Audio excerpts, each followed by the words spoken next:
Hello, everybody, and welcome to the Blue Thunder Pod AEW Double or Nothing pay-per-view special. I'm your host, Billy Sullivan. With me, as always, my mom's favorite podcast host. He just lit my pants on fire, Dave Linovich. It's a good thing you jumped into a bunch of water, so I would think that it wouldn't work. The flame retardant gel would not be as obvious on me. Is that what was in the pool of water / gel he jumped into? I think it was a brilliant decision. It was cool. It was dunk nice. him in water because remember when Cody did, and everybody was like, I think Taz was even like, "What's all over Cody's back?" Now at least there was a reason. Joel Jones over here. Yeah. What'd you think of I'm so used to saying Dynamite. What'd you think of Double or Nothing? It was good.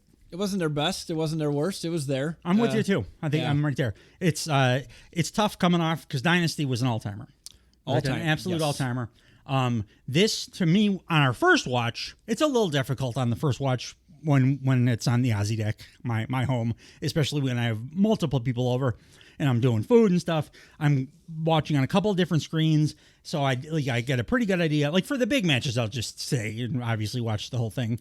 But like for the middle of the pay-per-view, a lot of the times I don't really have a real super solid idea of the quality of those middle of the pay-per-view matches until I go back and watch them again. And a couple of those, when I went back and watched, I was like, oh, these are way better than I thought they were. But a couple were like much, much worse.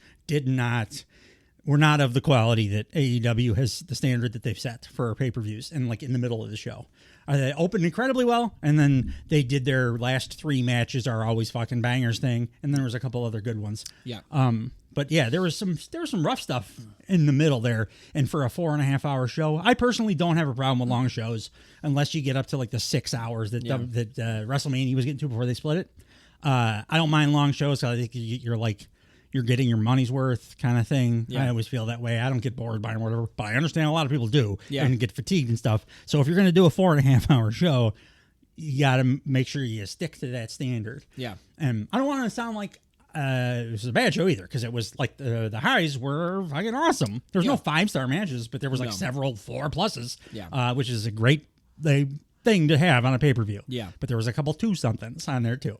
I think there were a lot of things that were the victim of placement as well too. Yeah. But you needed to cool people down, and unfortunately someone had to cool the show down. And placement on a 4.5 hour show too. Like I'm one of those people that might think this was a little long. I think they could have shaved a thing or two. Even with it not bothering me personally, I do think it was long because more people think that way than I do. Like I know I'm the weird one. Oh no, I'm just.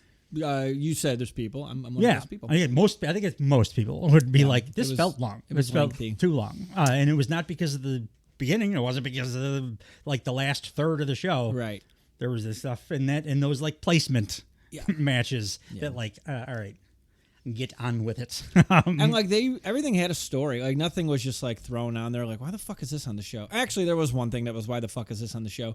But for the most part, everything was built.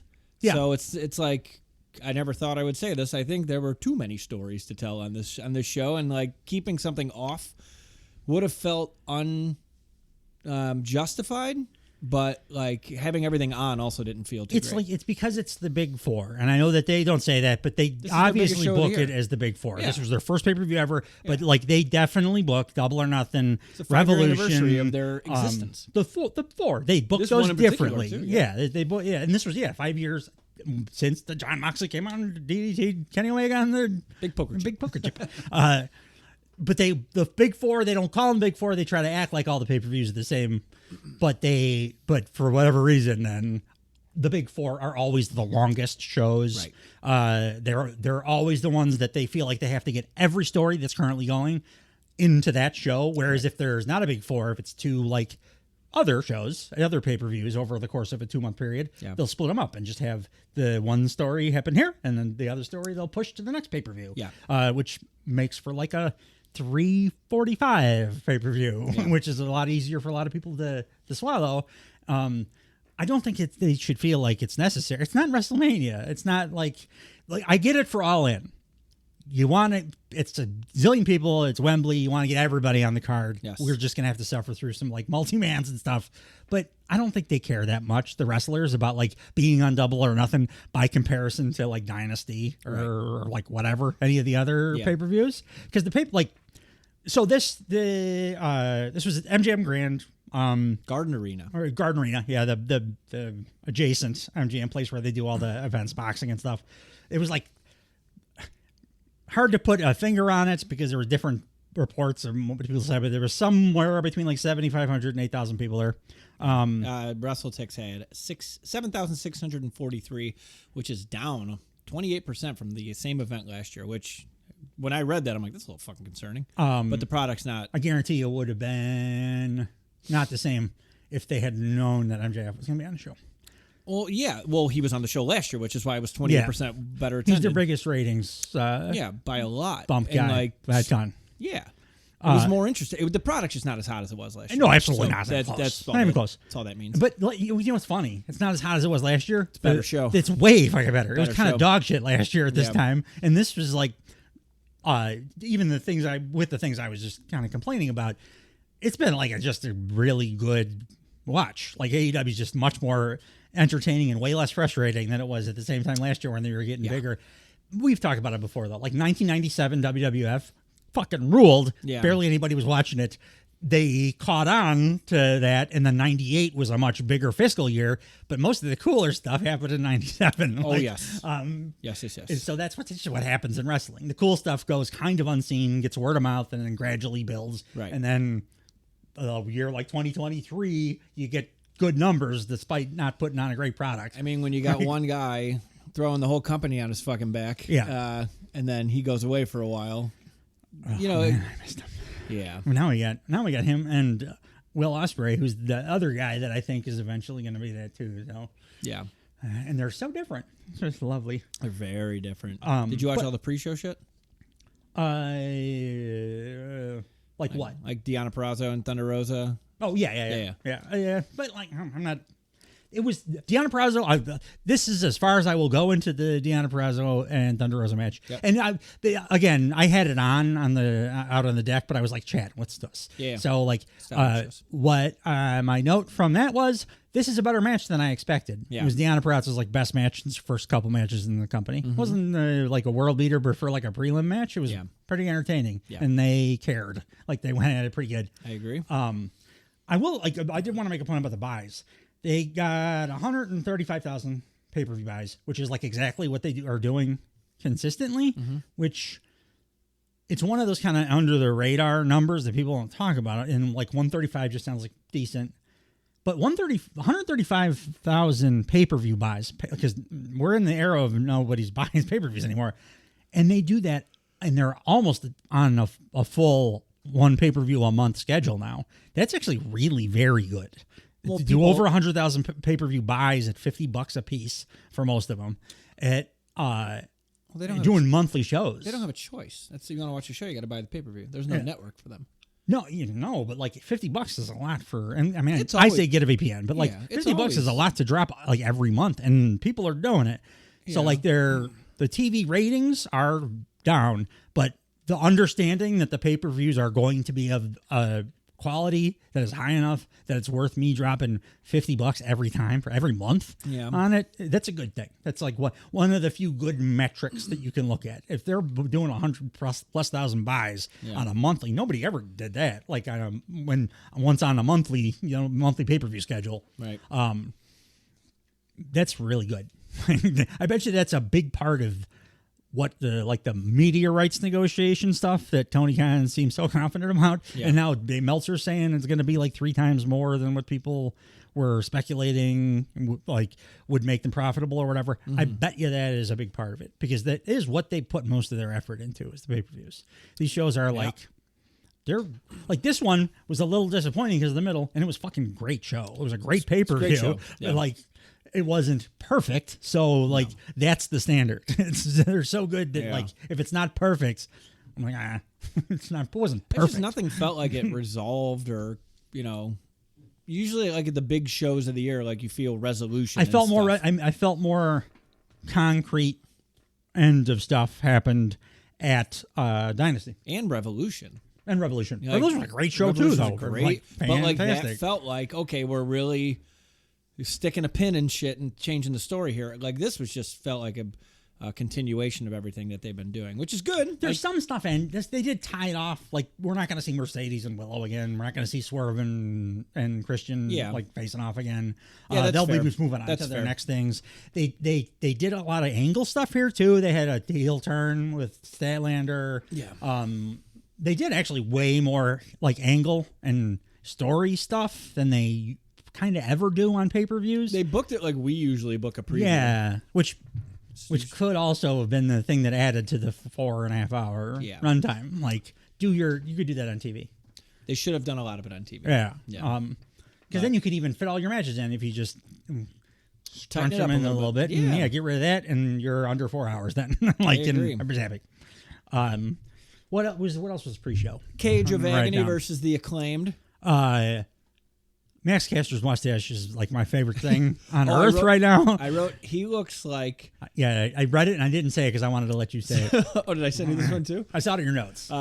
It said, in 1985, Ebony Magazine predicted what Michael Jackson would look like in the year 2000.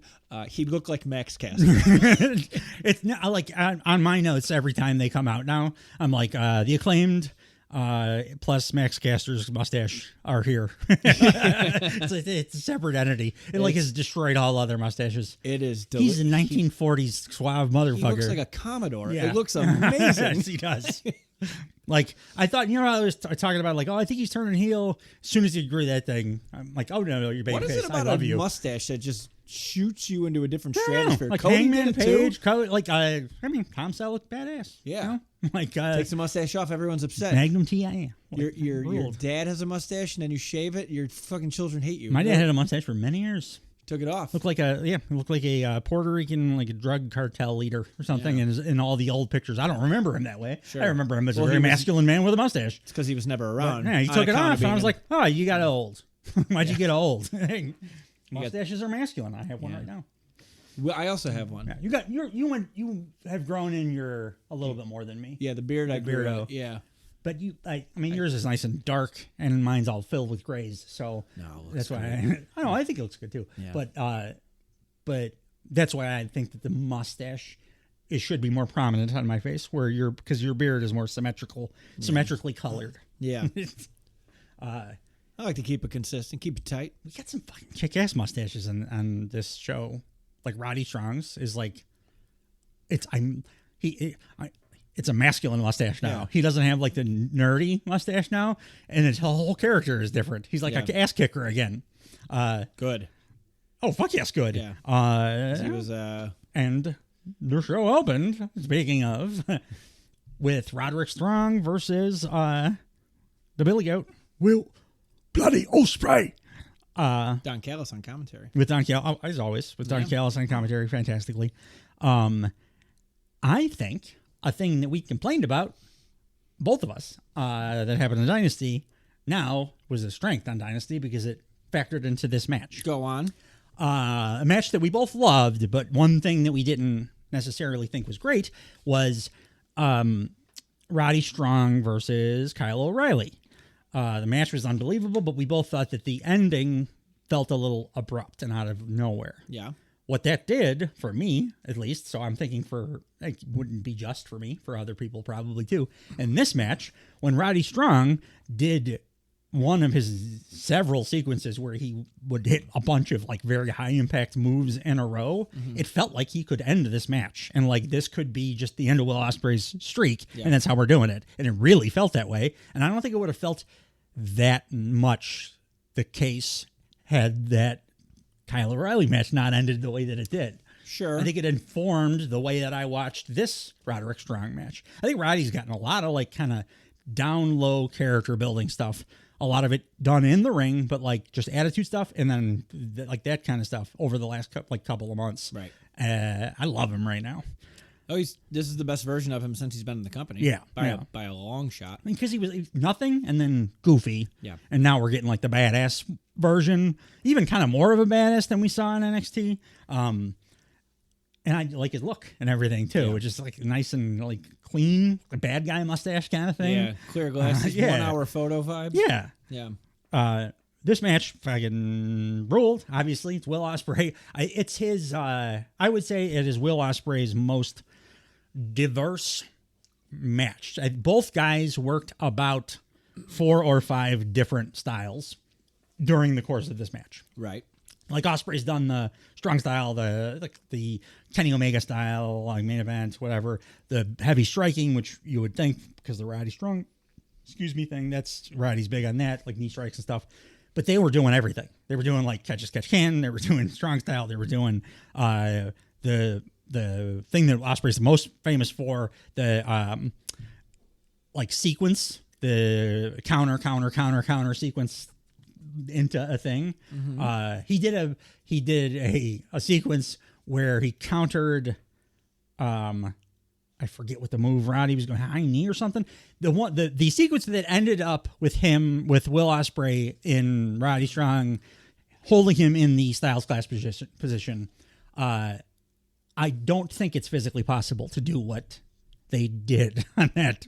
I think it was CGI or something for that particular sequence. I just wrote insane reversal sequence, Styles Clash attempt, but knee gives out, ends with Oz Cutter. I'm not gonna do for any of these matches. I'm not doing. I won't even do like the spots that I have notes on because it's just too many things. And this match was like 1 billion miles an hour of nonstop action, and it wasn't just like the playing the hits. They were doing moves that they don't usually do and stuff too. It was very, very good and cool. The only thing that was wonky was when other people got involved.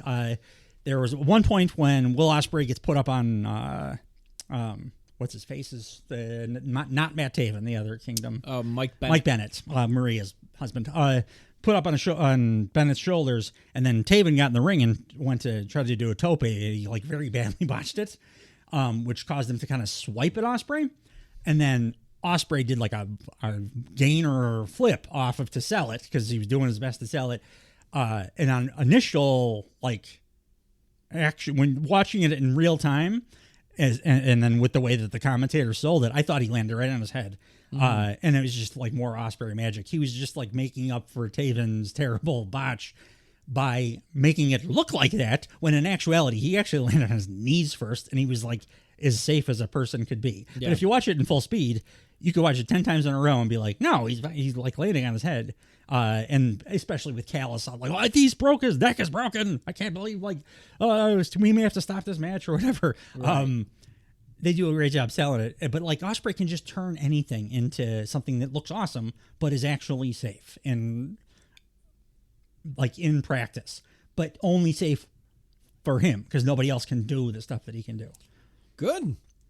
More of that and less of the I'm legitimately afraid that Pac has a fucking broken neck angles. Dude, it scared the shit out of me. The DDT, we talked about how incredible that Spike Tell was last, and then he just was like way grosser and scarier. Too much. He's amazing, though. It's not fun. He's not doing it. No, but like anytime anybody does that, my neck is really hurt, or I really have a concussion, or I'm really having a seizure, that's not fun. That doesn't bother me. There was something on the show that bothered me. It bothered me when the person was going to do it, and it bothered me when they did it. But for very specific reasons we'll talk about when we get there. But I don't mind if somebody's just really good at selling that spike, and he's the best I've ever seen. But it wasn't just the spike. RVD used to do it too.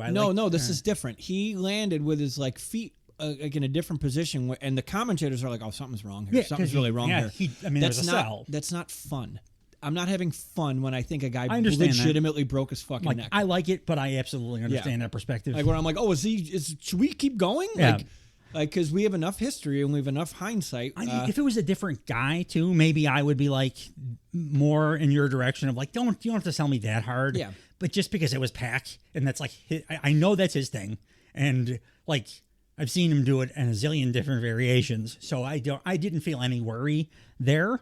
But I understand, like, as a viewer, when you're seeing something like that, if you do feel like legitimate worry, it's not fun. I know that some people, like Kaz, are probably like, that's great, that's what you want. You want to make the crowd feel, but like, it's a different kind of feeling. It's not necessary. And I did have that feeling at one point on the show. It wasn't here. Some of the shit, Wrestling existed for decades without making me think you're having a seizure in the ring. We don't fucking need it all of a sudden. Well, they outside of WWE. I'm talking about North WWF. American wrestling. I'm a North American wrestling fan. I am too. Yeah. Like meaning- Mid-South, Memphis, all that shit. Yeah. They would sell like they were dying. Fucking Von Erich, dad sold it. He had a heart attack in the ring, with everyone there and on TV believing at the end of the show that he was dying. That's like when I let me. So it just went away for a while Right. because Vince was doing a kids show. Well, let me restructure that then. I should say televised North American wrestling. It was on ESPN. The thing I just talked about was on ESPN. Generalized televised North American wrestling when we all understood this is fake. Yeah. When Von Erich was doing it, it was kayfabe as fuck. You probably thought he was having a heart attack if you were in the show. They sold it that way. It's two different presentations. I personally have a belief because I've read a couple articles too that I don't think pro wrestling fans really have ever believed that it was real. Like the vast majority of them. I think even in the 40s and stuff, everybody knew. Except for there were, of course, actual marks that believed what they were looking at, but they were still adults. And you're watching this thing, and I watch matches from the 50s that are awesome or whatever. But you could tell it's cooperative to some degree.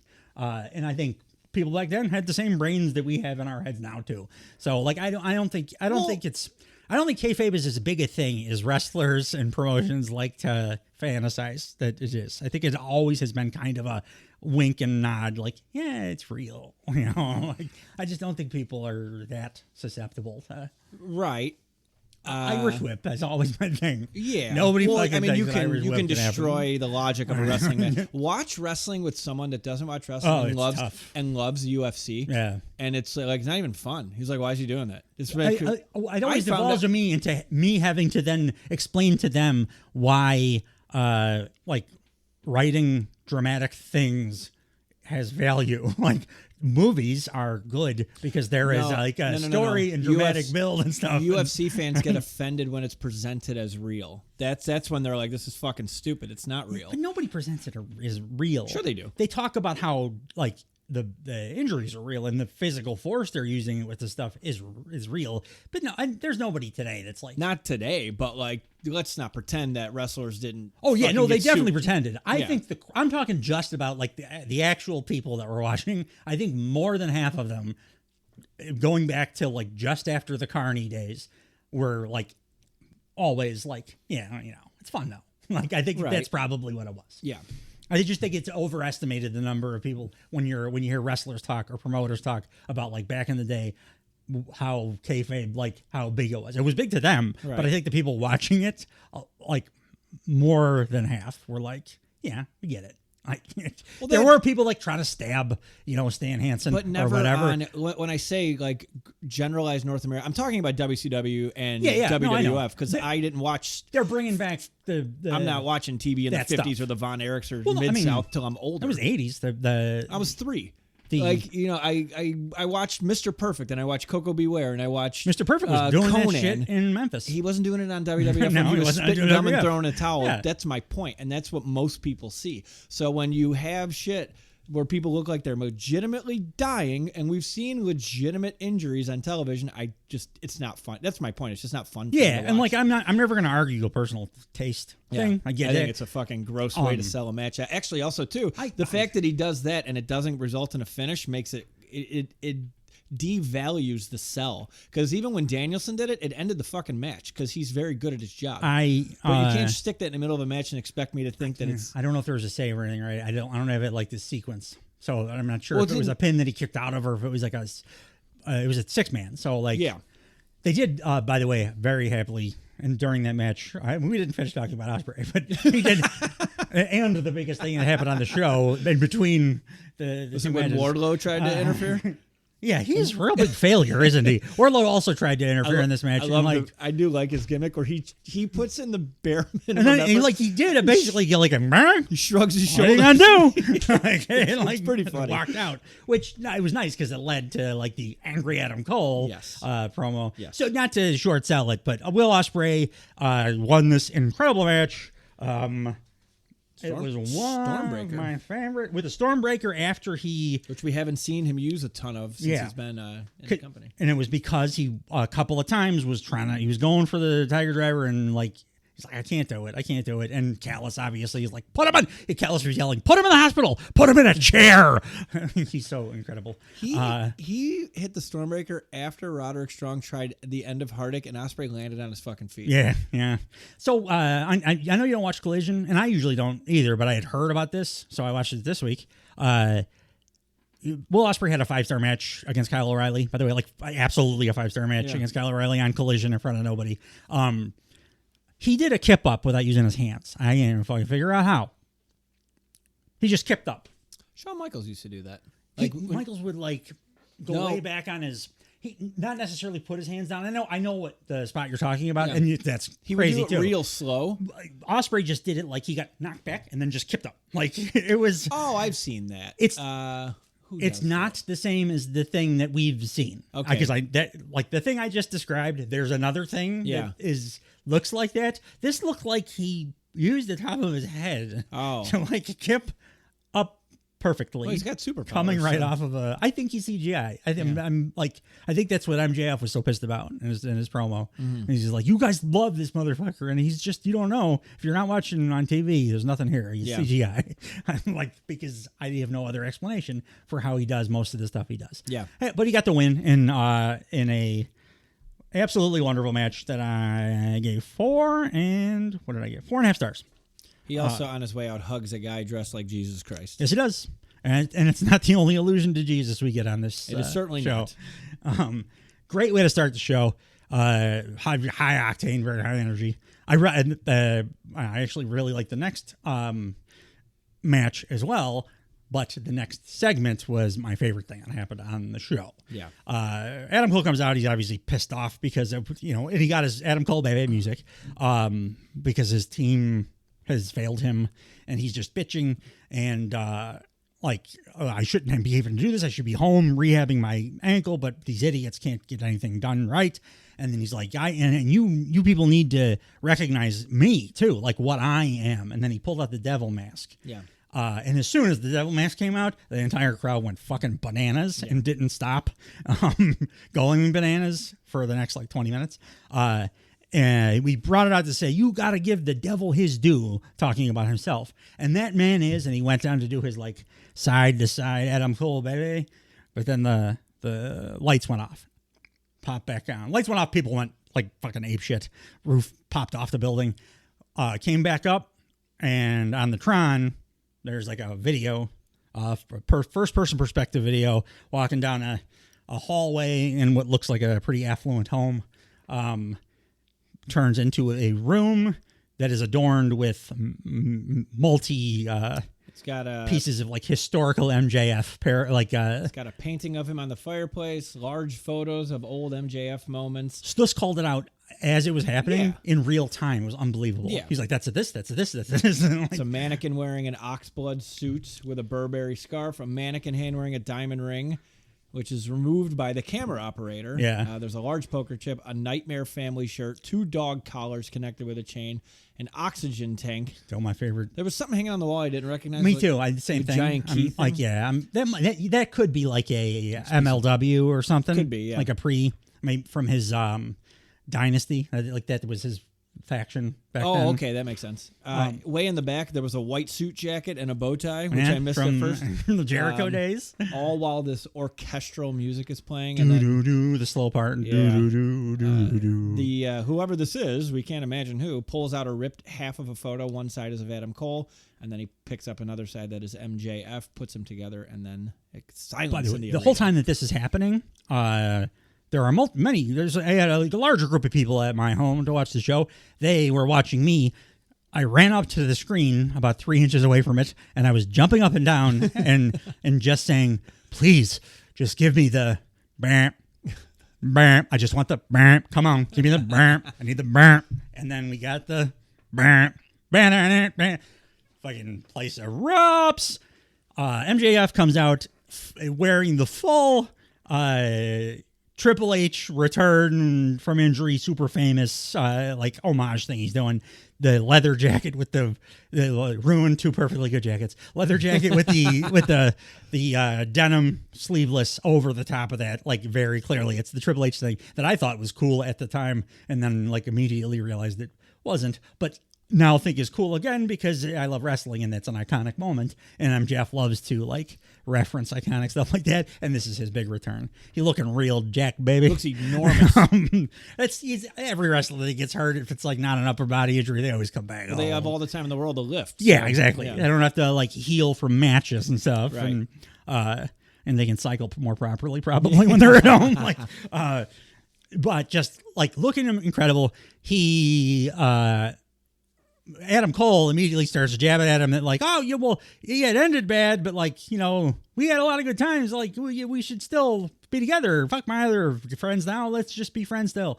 And MJF is like, oh, okay. And he goes over and like hugs him very disingenuously though, and then like holds him at arm's length and just kicks him in the balls and then smiles at the camera in his old heely MJF, the best kind of MJF way. Then he does what I didn't think a person could possibly do, and it was the thing I was dreading most about MJF coming back was like, well, he's got to take care of the Adam Cole thing first. You know, he just did like a stalling brainbuster on Cole, so brutal that it like clearly was the end of that. That's done being addressed. Like that brainbuster ended the whole thing. It was such a great. I want him to start using that as his finisher, by the way, because especially if he stays babyface, because I like the Heat Seeker a lot, but that's a heel finisher. Yeah. And that brainbuster he did was fucking awesome looking. Yeah, it was dope. And then the most important part, MJF gets on the mic. Yeah. And makes just many references. Does a pipe bomb reference to. You want to read it? Oh yeah, sure. Hey, if you got word for word, I've been talking too much. You go ahead. Oh. I don't have an MJF impersonation. Oh, so. I don't either. No, I only want to read the ones necessarily when I'm going to do a thing. And MJF's just a great promo. Yeah. So like, he just sounds like a dude. He goes, Adam Cole, you noodle-armed, bobble-headed son of a bitch. I can't, and I'll never see Adam Cole the same again. Did I hurt the baby? Tough shit. Somebody get this shit stain out of my ring, huh? Oh, and Cole, while they're dragging your bony carcass out of here, I want you to try to listen while you're close to unconsciousness. Pretty sure that was a pipe bomb reference. That's what Punk says to Cena when you're laying in that ring, half unconscious. That's I think it was that's Punk good. thing. That's good. See. I gave you something I've never given anyone before. Trust, and thanks to you, bro, Chacho, that shit ain't happening again. See, he thought he took out MJF, and he goes to the cameraman outside. He said, "Get the hell in here! I need all the camera angles." And he did too. And he did. He said, but he didn't take out MJF. No, all he did was wake him up. See, now I remember exactly who the hell I am. I'm the greatest wrestler on God's green earth. I am a generational talent. My name is Maxwell Jacob Friedman, and I'm better than you, and you know it. But why is that, MJF? Pray tell. I will, because unlike Adam Cole and all those schmucks in the back, I don't need a New Japan or a Vince McMahon. I love his little sing-songy, too. I don't need a New Japan or a Vince McMahon. To make MJF, because MJF made MJF. And he's absolutely right. He's not wrong. So when it comes to the salt of the earth, back to your regular scheduled programming, folks. No more ha-ha, no more friendships, no more kangaroo kicks, and no more bullshit. Back to being driven by what I am driven by best, and I ain't talking love. No, I'm talking hate. And he does a little dance while doing the hate thing. Yeah. MJF is now a member of the Player Haters Board. Yes, yeah. And when your boy's driven by hate, nobody's safe. And then he sees the devil mask and picks it up, and he goes, and you see this stupid mask? Masks are adorned by cowards who want to hide. See, I'm about done hiding. I'm about done being humble. I'm about done apologizing for the fact that I'm the goddamn best. No one is more complete in this sport than me. True. It is not my fault, ladies and gentlemen, that all your cute little faves in comparison to moi suck a big old bag of donkey dicks. I'm in a love triangle with Will Ospreay and MJF right now. But that elicited a huge donkey dicks chant. Yes. Yeah, it's good. It's nice to see Louis C.K. get some love on the show. He didn't say donkey. He just said bag of dicks. Bag of dicks. Anyway, yeah. I don't need a mask. But it's still a Louis. A bag of, I think, is still a Louis reference. I'd consider it a reference. Yeah, suck a bag of dicks. He does so many references too. Yeah. That I just like that he listens to Louis C.K. I don't need a mask to prove that no one here is on the level of the devil. So this stupid, goofy, grotesque mask that symbolizes the tail end of 2023 and makes my stomach turn in knots. Says that with real Vile bile coming out of his mouth. anger. Yeah, he's bad. It's very visceral. Because it sucked for him. It was the worst part of his career was like the last 2 months of the last year. Yeah, absolutely. This dumb mask and everything it symbolizes can go straight to hell, and then he stomps it. And then I went, oh my God, he's going to do the flare. And indeed he did. Stomps the mask, takes his shirt off, and then does the flare elbow drop before throwing the mask in the crowd. Does the taunt walk too, the flare slash Jarrett thing. And at this point I wrote, Jesus Christ, he looks amazing. Yeah. Because he now takes the jacket off. It's like, oh, he's a He-Man action figure. That's accurate. I've been betting on myself since day one. I'm all in, double or nothing. So in regards to my contract status, I love that little wordplay too. Yeah, I'm all in, double, and it's that double or nothing. But he means double or nothing. This is the second time. Right. Because it's the second contract. He could have been like, I have a revolution for you all. He could have said a million other things that every other wrestler would have said, but he didn't because he's fucking MJF and he says the best thing. He should have said all the pay-per-views. So in regards to my contract status, as if it wasn't already painfully obvious to you stupid marks, no offense. And then he cracks up the crowd. He does he does. It was his one little joke, and it was funny. Yeah. It was like the thing he was doing before when he was like starting to be cheered, but like before they started doing the silly bullshit with Adam Cole, when it was still a kind of a serious thing, he would do that kind of regularly where he'd be like, oh yeah, you stupid fucking marks. I'm just, sorry. But like he would do that kind of thing regularly. That's how this was. It was funny. To quote one of the... My favorite reference, this is the one coming up right here. To quote one of the all-time greats, may he rest in peace. Cheeky baby. Cameraman zoom, and MJF turns around and lifts up his pant leg to reveal a tattoo. It has the AEW logo inside a poker chip and the phrase "Bet on yourself." And I just made the note. Quality-wise, it's a pretty shitty tattoo. It's a dog shit tattoo. But like, I almost wonder if he came up with the idea like very shortly before the show. I was like, oh, what I should do to reveal this. That was a healed tattoo. Do this. That wasn't a day of tattoo. Yeah, it's true. There was no I don't know. When I got mine, they looked healed for a day, and then that looked like a healed ass tattoo. It did. Yeah. And it was not the very colors good. weren't that great. But the message certainly did the trick, though. He humbled you. Cameraman, zoom. When it comes to MJF and AEW, you can call me the Wolf of Wrestling because I'm not fucking leaving. Like right into the camera that he called up into the ring. Yeah. This is his best promo since like the Punk since he told Tony Khan to fire him. This is his best promo. Yep. That's a little while of him. The crappy booking. This is a return to form. The thing that we love. It's like when The Rock turned into The Rock again. Yeah. This last year. It is so wonderful. Yeah. Love to see MJF being the guy. Absolutely. That's him. And when he made the point to say nobody's safe, he did it in a very pointed way that makes me think like, oh yeah, he could go after anybody here. Yeah. He just ended that whole Adam Cole thing. I don't think anybody else could do it that like well and succinctly and make it satisfying.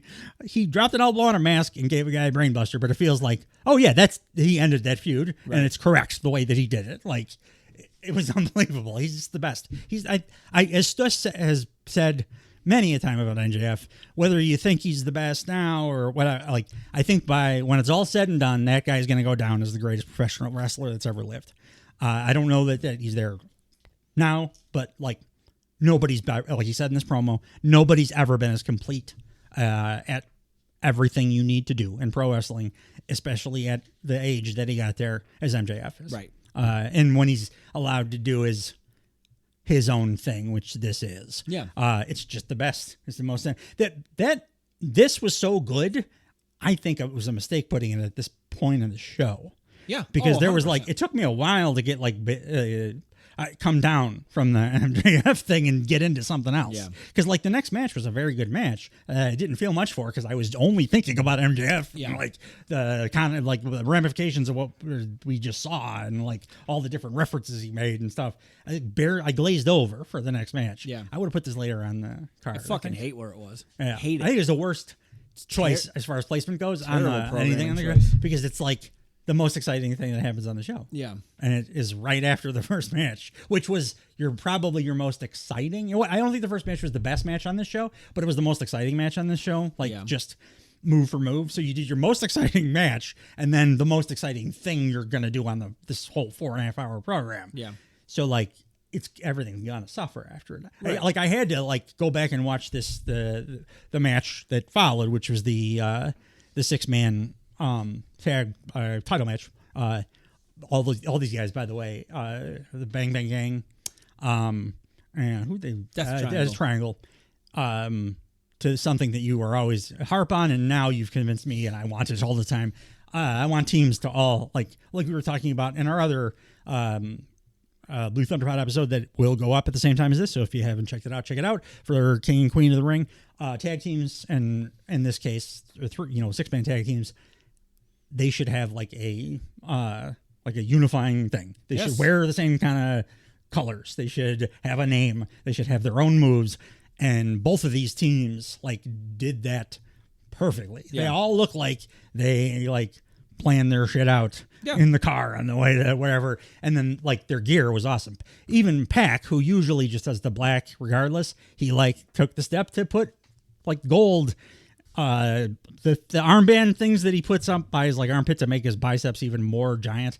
He made those like gold, and then like the lining on his trunks were gold, which matched Penta and Phoenix. So they looked more cohesive than they ever have as a trio. They've always done the move thing. They've always felt like a team, but they look like a team, and that makes a difference. Well, they looked, at least Ray Phoenix did, because he slipped when getting into position for their pose. He did, and I was like, oh my God, we've only had you back for 3 weeks. He's just, I love him, but like, Jesus. I wrote, need Ray Phoenix to stay healthy. He's far too fun to watch. He is, but I've heard somebody somewhere, I don't know, it was a YouTube thing or something like this week talking about, what's kind of sad? I feel like the Tony Khan has kind of moved on from like giving the Lucha Brothers a interesting story, and I'm like, well, he has, but like it's because there's like a 40% chance they're going to get hurt and be out for 3 months at any given time. He's running a business. You can't like start a big long storyline with guys that like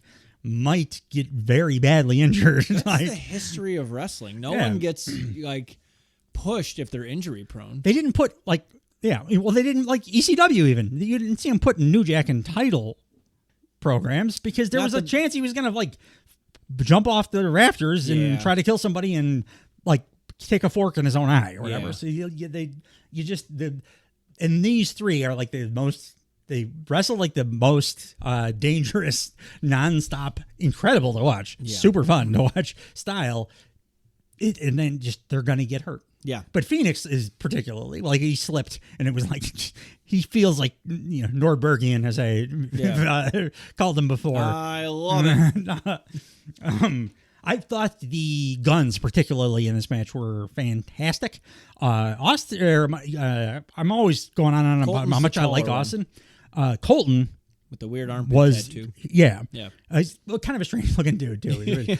I thought he was like had his most standout match here. Yeah, he did like a big jumping, like whirling roundhouse move. I don't even know what to call it because I've never seen it before, but it looked cool as fuck. And I've never seen Colton Gunn innovate a move, but he did, and it was great looking. These guys' personalities work so perfectly too. Nonstop high octane action. What you expect from Death Triangle versus the Bang Bang Gang. The way that it finished, and I love Jay White so goddamn much. Very cool finish. And he does this kind of sell. I forgot he used to do this in New Japan a lot. He does this sell where like he's done. Like he's selling that he is on death's door, can't move, except he has just enough energy to hit one Blade Runner, and that uses the rest of every bit of energy in his body. Right. So that's after. And the way that we got to that too was Pac gets up on the turnbuckle, a returning stray bullet, Juice Robinson. So now you got MJF and Juice Robinson both back at the same time. Two of the most charismatic people on any program. Juice comes out and knocks Pac off the turnbuckle, and he's just awesome in the 2 seconds that he's doing that, just doing his juice shit. It's amazing. Which leads to the Jay White, I have enough energy for one Blade Runner. Here it is. Mm-hmm. I'm going to flop back over onto you for the 3 count. And then Juice runs in the ring to celebrate, grabs like a completely limp like dead body Jay White by the belt and picks him up and flips his arm over his shoulder and does like a big crazy celebration dance with like the corpse of Jay White. It was awesome. Yeah. He's like hip thrusting. Yeah. He's doing his juice. He's doing a straight Weekend at Bernie's impression. Yeah. And Jay White just after like those casino gauntlet matches, which to me, Jay White is the star of both of those matches. And then like this and realizing what he was doing in New Japan and like, he's one of the best. And the people that say that like, oh, he hasn't been utilized right or whatever. No, I think right that, where he needs to yeah, be. I think that they were just doing what you are usually asking for. They're giving the people that were not familiar with New Japan the story that he told in New Japan. We're learning, like everybody, the people that didn't see him before are now learning what kind of wrestler he is. Yes. And that takes some time. And like now it's like becoming clear. And now that it's becoming clear, it's like, hey, it's fucking awesome. So he'll be at the top of the card eventually. Like he's only 30. I went to Forbidden Door when it was the 4-way, the first one. Yeah. Maybe it was the second one. Was it the first you one? Went to the second one, I think. It was with Okada, Jay White. Where Jay White saved Adam Cole's life. It was the it was the second one. It was the Ospreay Orange Cassidy match. But I just remember being told so many times how Jay White's great. Jay White's great. I'm like, I don't know who the fuck this guy is. It's hard, and I understand it too. Yeah. Like thinking about it now, thinking back, because a lot of what makes Jay White great is that like we like watching him do all this shit and then learning what he is and what kind of I love him now. Like the reason he's so great in the casino gauntlet matches is because we know now that he's like a sneaky motherfucker who like he's the best in the world at like sneaking up behind guys and hitting them with like devastating moves when nobody sees him coming. Right. And the anticipation of that makes the matches great, but that we wouldn't have that anticipation if we hadn't had these months of like learning who Jay White is. It's important to write some chapters to the story so I understand what the book's about. And in the meantime, it's pretty fun watching him hang out with the guns and... he's making them so much better just by proxy. Juice Robinson, I hated for like my whole life. Yeah. Until he started doing this stray bullet thing. Yeah. And now he's like one of my favorite things in wrestling. Yeah. And I don't think that's like it's a coincidence that he's associated with Jay White. And that's when it happened. I'm very interested in what Juice Robinson and Tony Storm's home love life is like. You bring it up a lot, yeah. Come on. Like, I know she's bi. Come on. But she's bi. She talks about like super dirty fucking stuff in almost every one of her promos. Yeah. To the point now where Taz talks about her like doing dirty fucking stuff whenever she's wrestling. And then her husband is fucking Juice Robinson. Yeah. It has to be like maybe like 1970s like orgy fest. They could just make their own pour over coffee and like have a bunch of white appliances. That's true. Yeah. But Juice is from Joliet, so I think it's crazy. Yeah. I think he's right down the street. I am a little concerned about the death triangle because there are guys that can lose and not be affected. These guys never win though. Ever. I don't think they're never gonna have the trios title because of what I expressed last week and I just did again now. I would have a lot of reticence to put anything on these guys as much as I love them. Much as Pac is over and stuff. I don't even want to put them in like a real program because there's like a decent chance he's not gonna make it through. They're just, they're super fun to have, but like they're nice to have, but like the more I see them on TV, like their plausibility is plummeted. I think them being for me, I think they're very ineffective. Their in-ring prowess is so good that I'm able to. It's like the Brian Cage effect. Yeah, but I'm able to see past the history because it looks so great I also still have that image in my head of Pac beating Kenny Waggett like right when the show started. So that probably informs it a little bit. But I think that's kind of the role they play now is the Brian Cage like but in a show, be awesome. You're not going to win because you can't stay healthy. But we were just saying in a show where like there's too many stories on this show, like. This is now becoming a storyline-driven company, finally. So, yeah, you're going to have guys that can just lose all the time and be there, and they're fun to have while they're there. But, like, I personally like this team, and I would like more success for them. I agree. But if you were the booker, would you be willing to? For all the reasons you just said, no, I wouldn't be willing to. And, like we were saying, they're super injury-prone. I think they have visa issues sometimes. Like they're just not able to come in. Phoenix has like every problem. But he's have. the guy, right? Yeah. So like, and then although I've always thought Penta could be like a world title contender. And it's just like, at what point do you render these guys so ineffective? But they keep, and they should have lost this. I'm not saying they should have won. Yeah. But put these guys. I wrote, make these guys have a best of 7. I want to see these 2 teams on TV every fucking week. That would be great. Yeah. I like. It's like a huge bummer that they're relegated to Brian Cage. Yeah. But I think that's just what they have to be. I agree. And I agree. Maybe if you go a full calendar year without any injuries, you can be you trust enough to do like something. But it's hard to do a story. Like, you're right. I wouldn't book these guys. I'll take them. I'll take them on a pay-per-view, 6-man tag, whatever. Yeah. And also during this match, maybe my favorite thing that happened, Excalibur elucidated more specifically that not only did they like put the belts together, it's a new thing. It's a whole new thing. The Bang Bang Gang are the first title holders of this single title. Good. So there's one 6-man, and I'm okay with the 6-man. Like to keep doing it on Collision most of the time. Anyway, they're fun. This was a super fun match. Yeah. Even Lance Storm agreed with us on that. I saw him do some interview, and he's like, and they're like, if you had the book for AEW, what would you do right now? He's like, just get rid of Ring of Honor completely. Yeah. I would get rid of all the belts, because he's like, it's weird that they have a company within their own company that nobody cares about. I had a thought while I was mowing the lawn 2 days ago. Looks nice, by the way. Thank you. What Tony Khan should do is liquidate Ring of Honor or sell it to somebody for only a little bit of money with like a tiny bit of that roster or whatever. Yeah. And if he wants to own a second wrestling company, he can afford to do it.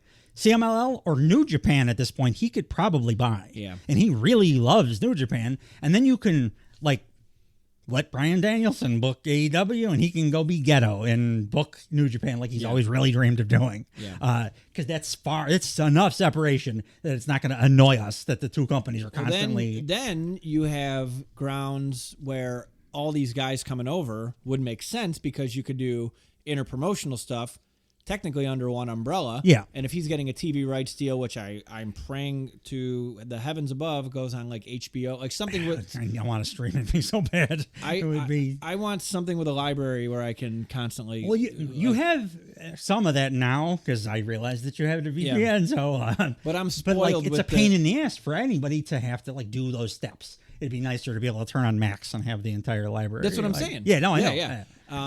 But so if you have New Japan and like we're able to watch a weekly New Japan show, I all of a sudden don't need the 8-month Jay White orientation. Yeah. I can fucking just watch the product over here. It'd be kind of cool just to have New Japan on a regular American broadcast, because New Japan broadcasts look different than anything that we see in America. Which is it looks like UFC or Pride. That's what WWE fucks up when they do the draft. They don't make it look different enough. Yeah.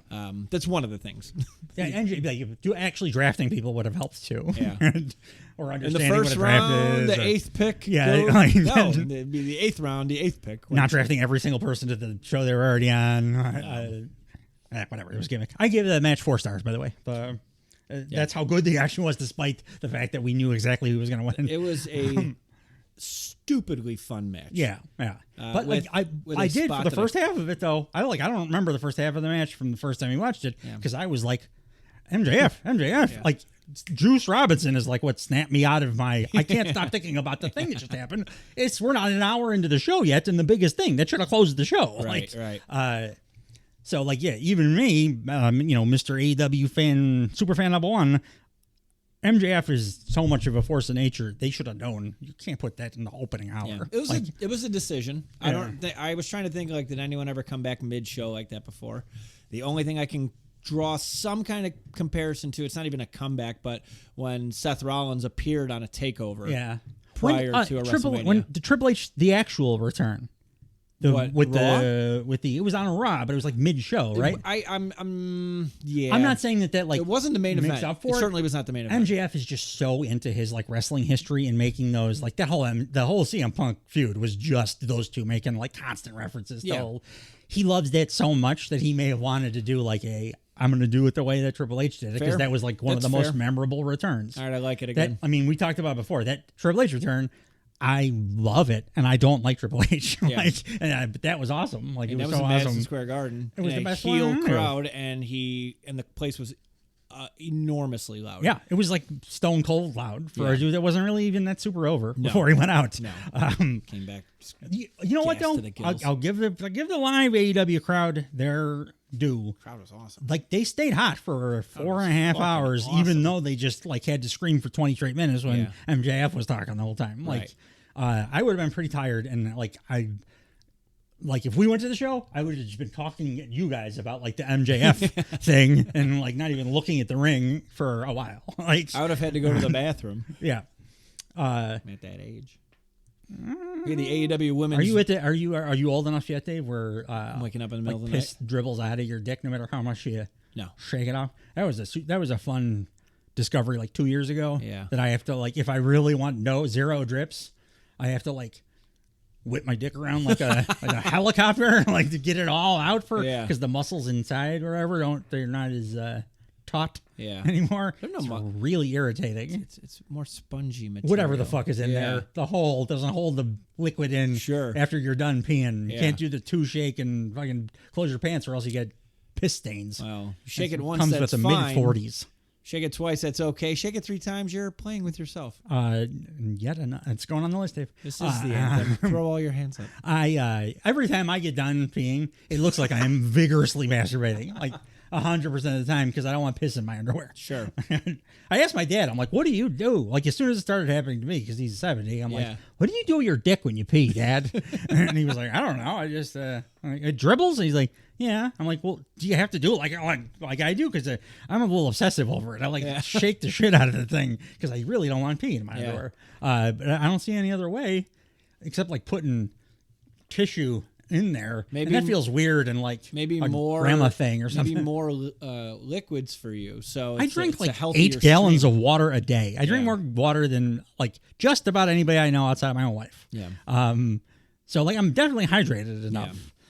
Yeah. You see me. I refill this thing like 3 times every time we do a show. That's true. It's a big ass. These are the big giant biggest mason jar you can get. That's I right. drink from all day long every day. Well, the AEW Women's World Championship match was next between Toni Storm and Serena Deeb. Went 15 minutes 38 seconds. This match was a fucking banger. I think that it suffered badly because they were not able to, partly because of Deeb and she just doesn't understand, like it doesn't have a hold on a character. And on top of the not being able to cut a promo, like, and the impending Mariah May stuff that is going to kind of ruin anything that Toni Storm does story-wise until they pull the trigger on the Mariah May thing, because that's the thing that everybody's waiting for. You think? I think all in. I think who knows if she's healthy or not, but I think the big woman's thing that they're going to do it all in is Jamie Hayter because it's the most popular. When she went out, she was the most popular women's wrestler in the company. She's British. She's been gone a long time, which would indicate that maybe also they don't need her to come back at all in now. Well, they would need her too, but I think that the place would fucking. Well, of course they would erupt. They were erupted for Saraya. Yeah. Jamie Hayter's like 1 billion times more popular than Saraya, so I do who knows? It'd be cool, yeah. It would be a good place to pay it off. I still wonder if Tony Khan's he needs to start looking at All In like his WrestleMania because it is his biggest deal. Yeah. But he books it like a giant house show kind of because he wants to get everybody on. Books another pay-per-view 2 weeks later. No, at least it's 2 weeks. He did us a favor this time. One. Not a fucking house show next time. At least now there's we at least have a couple of TV shows in between that we can bridge the gap to story-wise or whatever. Yeah. If he didn't book everybody, he's trying to be too nice. He wants everybody on the All-In card, which means you can't really do anything great or interesting. Last time they did one interesting thing, MJF and Cole. Right. Everything else was a bunch of great matches, but house show multi-man matches. Yeah. And just in front of 80,000 people. Yeah. Treat it like your WrestleMania. People will react accordingly. And I hope he books it that way this time. And if he does, then yes, it would be a great time to pay off the longest story they have going in the women's division. And Mariah May is fucking, she's awesome. Mariah May's great. This match though, the match was great. Just the match, if I didn't know anything else, other stuff about it, it was like close to a 5-star match. It was great. I think I ended up giving it like 3.5. Oh no, I'm sorry, 4. I gave it 4.5 stars. But like, it would have been a 5-star match if I could have had some emotional investment. Even like the Deeb's. Did you know that she had Crohn's or something? Yeah. What did she have? Crohn's? Something. I don't know. I fell asleep like Tony Storm. They omitted it entirely from the pre-match because promo. it was nothing anyway. No. It was like a dumb. And also Tony Storm like fucking cooks her on it Eviscerated the her. next day. Yeah. But like Deeb, I said it while we were watching it too. Even her gear is like fucking just raw. She's coming out to like super bombastic Ric Flair shit with a cape and flag, and it's all sparkly. And She she's looked like Serena Deeb. She wrestles like Bret the Hitman Hart, like literally wrestles like Bret the Hitman Hart. Yeah. She should be wearing all black, be like a hitman, like the most dangerous woman in the world kind of thing. Right. Not like Charlotte Flair. It doesn't work, and that disconnect makes it so a match that was like worked literally perfectly. Like these two worked a perfect match. They didn't make any mistakes, and they did a bunch of awesome stuff. Well, there was one thing that another thing on this in this match on this show that I would like to never see in wrestling again. I fucking hate when people put other people in not submission moves, but like they tie their limbs up so they can't move. It's the dumbest shit I've ever seen. And Serena Deeb does it to Toni Storm, where she like ties her own arms into her own legs and then sits on her, renders her immobile. I don't love that. But It's like the dumbest. What I mean by perfect is like they did what they were trying to do every one of the moves. I do think it's a dumb move. But she made up for it by doing a half crab and then pounding Toni Storm's goddamn leg off the mat and then putting the half crab back on. And I was like, I've never seen anybody do that, and it looks fucking awesome. Yeah. And she did a bunch of other incredible things. Oh no, I'm not discounting anything else in the match. But she's a creative wrestler on a video game because I know nothing else about her except she's got all the best moves and she doesn't ever make a mistake. Right. So like I can't be a 5-star match because I just don't care. Toni Storm's got all the character in the world. But Deeb I just know that she's like the best ring. Yeah. She's Dean Malenko. Yeah. Pretty much. Yeah. But even Dean Malenko understood at least his vibe should not be like bombastic. Sparkly, glittery stuff. Hey, he wore a little vest. Vince tried to make him into James Bond for a little while. That was pretty interesting. Yeah. Somebody thought it was genius. The story they did have in the match is Mariah May wants to throw the towel in. Yeah. I loved the little story they had going on because it didn't interfere with the in-ring action at all. It was like going on the outside, so you could like watch that happening while they're still putting on this like absolute banger the entire time. Yeah. Like she wants to throw the towel in. Luther stops her. By the way, this is the whole time Toni Storm is in the single crab that you were just talking about. Nastiest looking one. It was tough ever. I think she's got the best one going right now. Oh, yeah, Lance Storm retired, so someone has to. So Luther stops Mariah May from throwing in the towel, and then he grabs the towel. Toni Storm gets to the ring ropes, and like once the hold is broken, she rolls to the outside. She sees Luther with the towel, thinks Luther wanted to do it, calls him a bastard, and then throws a towel into the stands. Toni needs to think about the history she has had with Luther so far. And she's delusional, so I understand what she would. But think. it's good. It's like it furthers the storyline. Yeah. We don't have to like pay it off right now, and they're not making it super obvious. Yeah. Like Mariah's clearly gonna. I mean, we have this omnipotent view now where we're seeing everything, and she's not seeing everything. So it's really fun. And what I really liked about this match is they crescendo. When they used an avalanche version of a finisher correctly in this match, because the regular version was not didn't work, or didn't work enough. It didn't work. So she's like, fucking, we have Prime.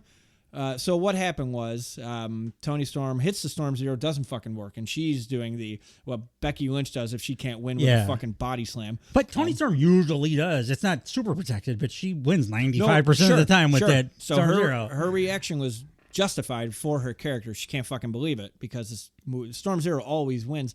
So Serena Deeb is going up top. She finds herself up top, and Toni Storm does an avalanche pile driver. It's like one of my 2 or 3 favorite spots on the show. I don't think I've ever seen anybody do a regular pile driver off the. It was like middle rope. It's basically an avalanche pile driver from the turnbuckles. Have you? No. It was a straight fucking like Deeb like kicked her feet up. It wasn't like she fell forward. It was mostly like Deeb. I've watched this thing like 10 times and slow one time too. She's incredible. And like she does the Kenny Omega thing where at the last like millisecond the tuck happens. Oh, like okay. saves it till the absolute last moment. Yeah. Like Kenny Omega does it. Ospreay does a different thing where he doesn't tuck at all. He just like let people hit him.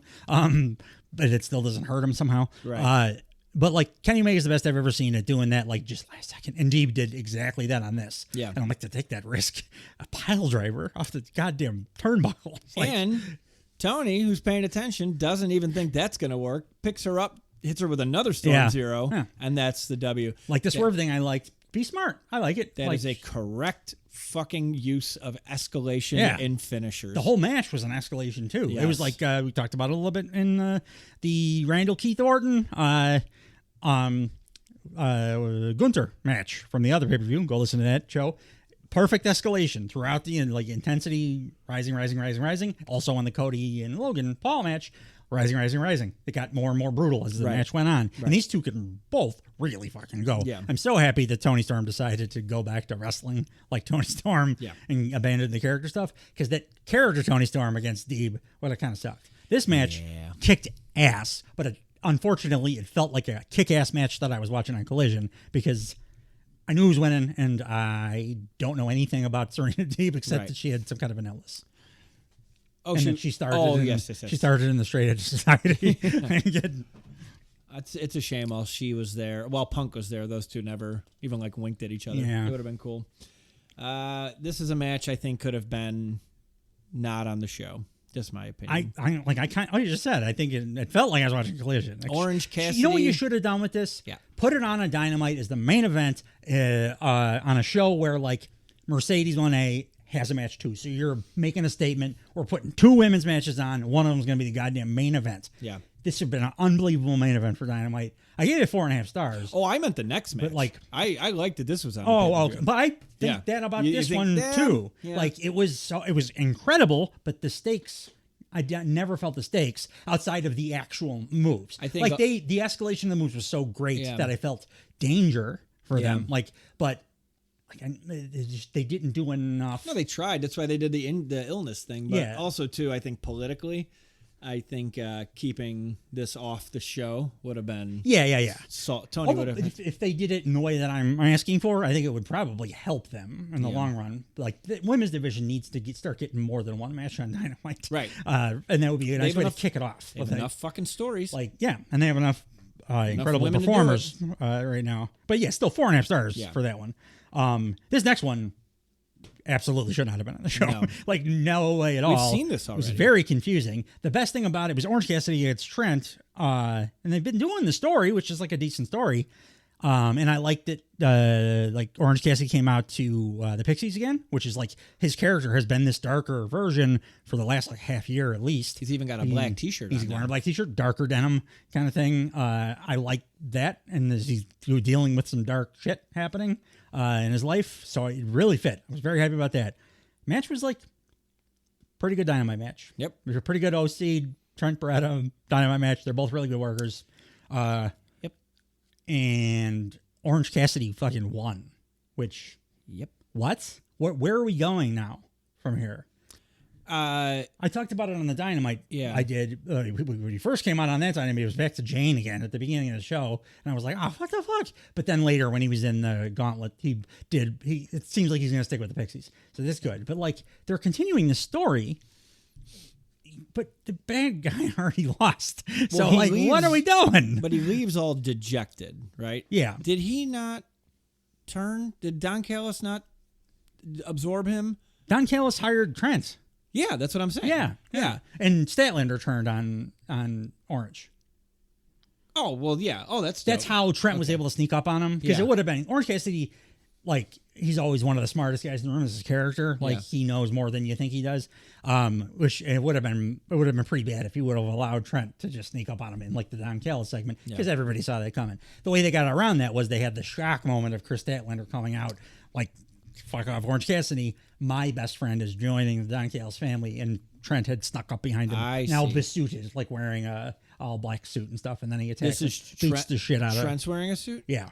And then he beats the hell out of, because he's in the Don Callis family now. No, it's good. A change of it. And that's, it's ultimately what cost Orange Cassidy the Gauntlet match, because he was wrestling with a kayfabe concussion, essentially, like bloodied head. Yeah. And that So that like the story, cool. But here at the pay-per-view, I still would have had Trent go over because like, well, like I said, I wouldn't have put the match on this show. Save it for the next pay-per-view. No, there's no upside to Orange Cassidy winning. And also, too, Trent's new gear. I said it at your house. He's got the pee-pee pants gear. You're not a jockey. I think it's going to be gone already because he already seems to have changed his aesthetic to go into the Don Callis family. Well, hopefully. Yeah. And the best thing to come out of this is Pixies and Where Is My Mind. That's a better theme for him. Yes. It was Jane worked for a certain version of this character that no longer exists, especially now that Best Friends are gone stuff. He needs to just totally do the Pixies because it's a badass song.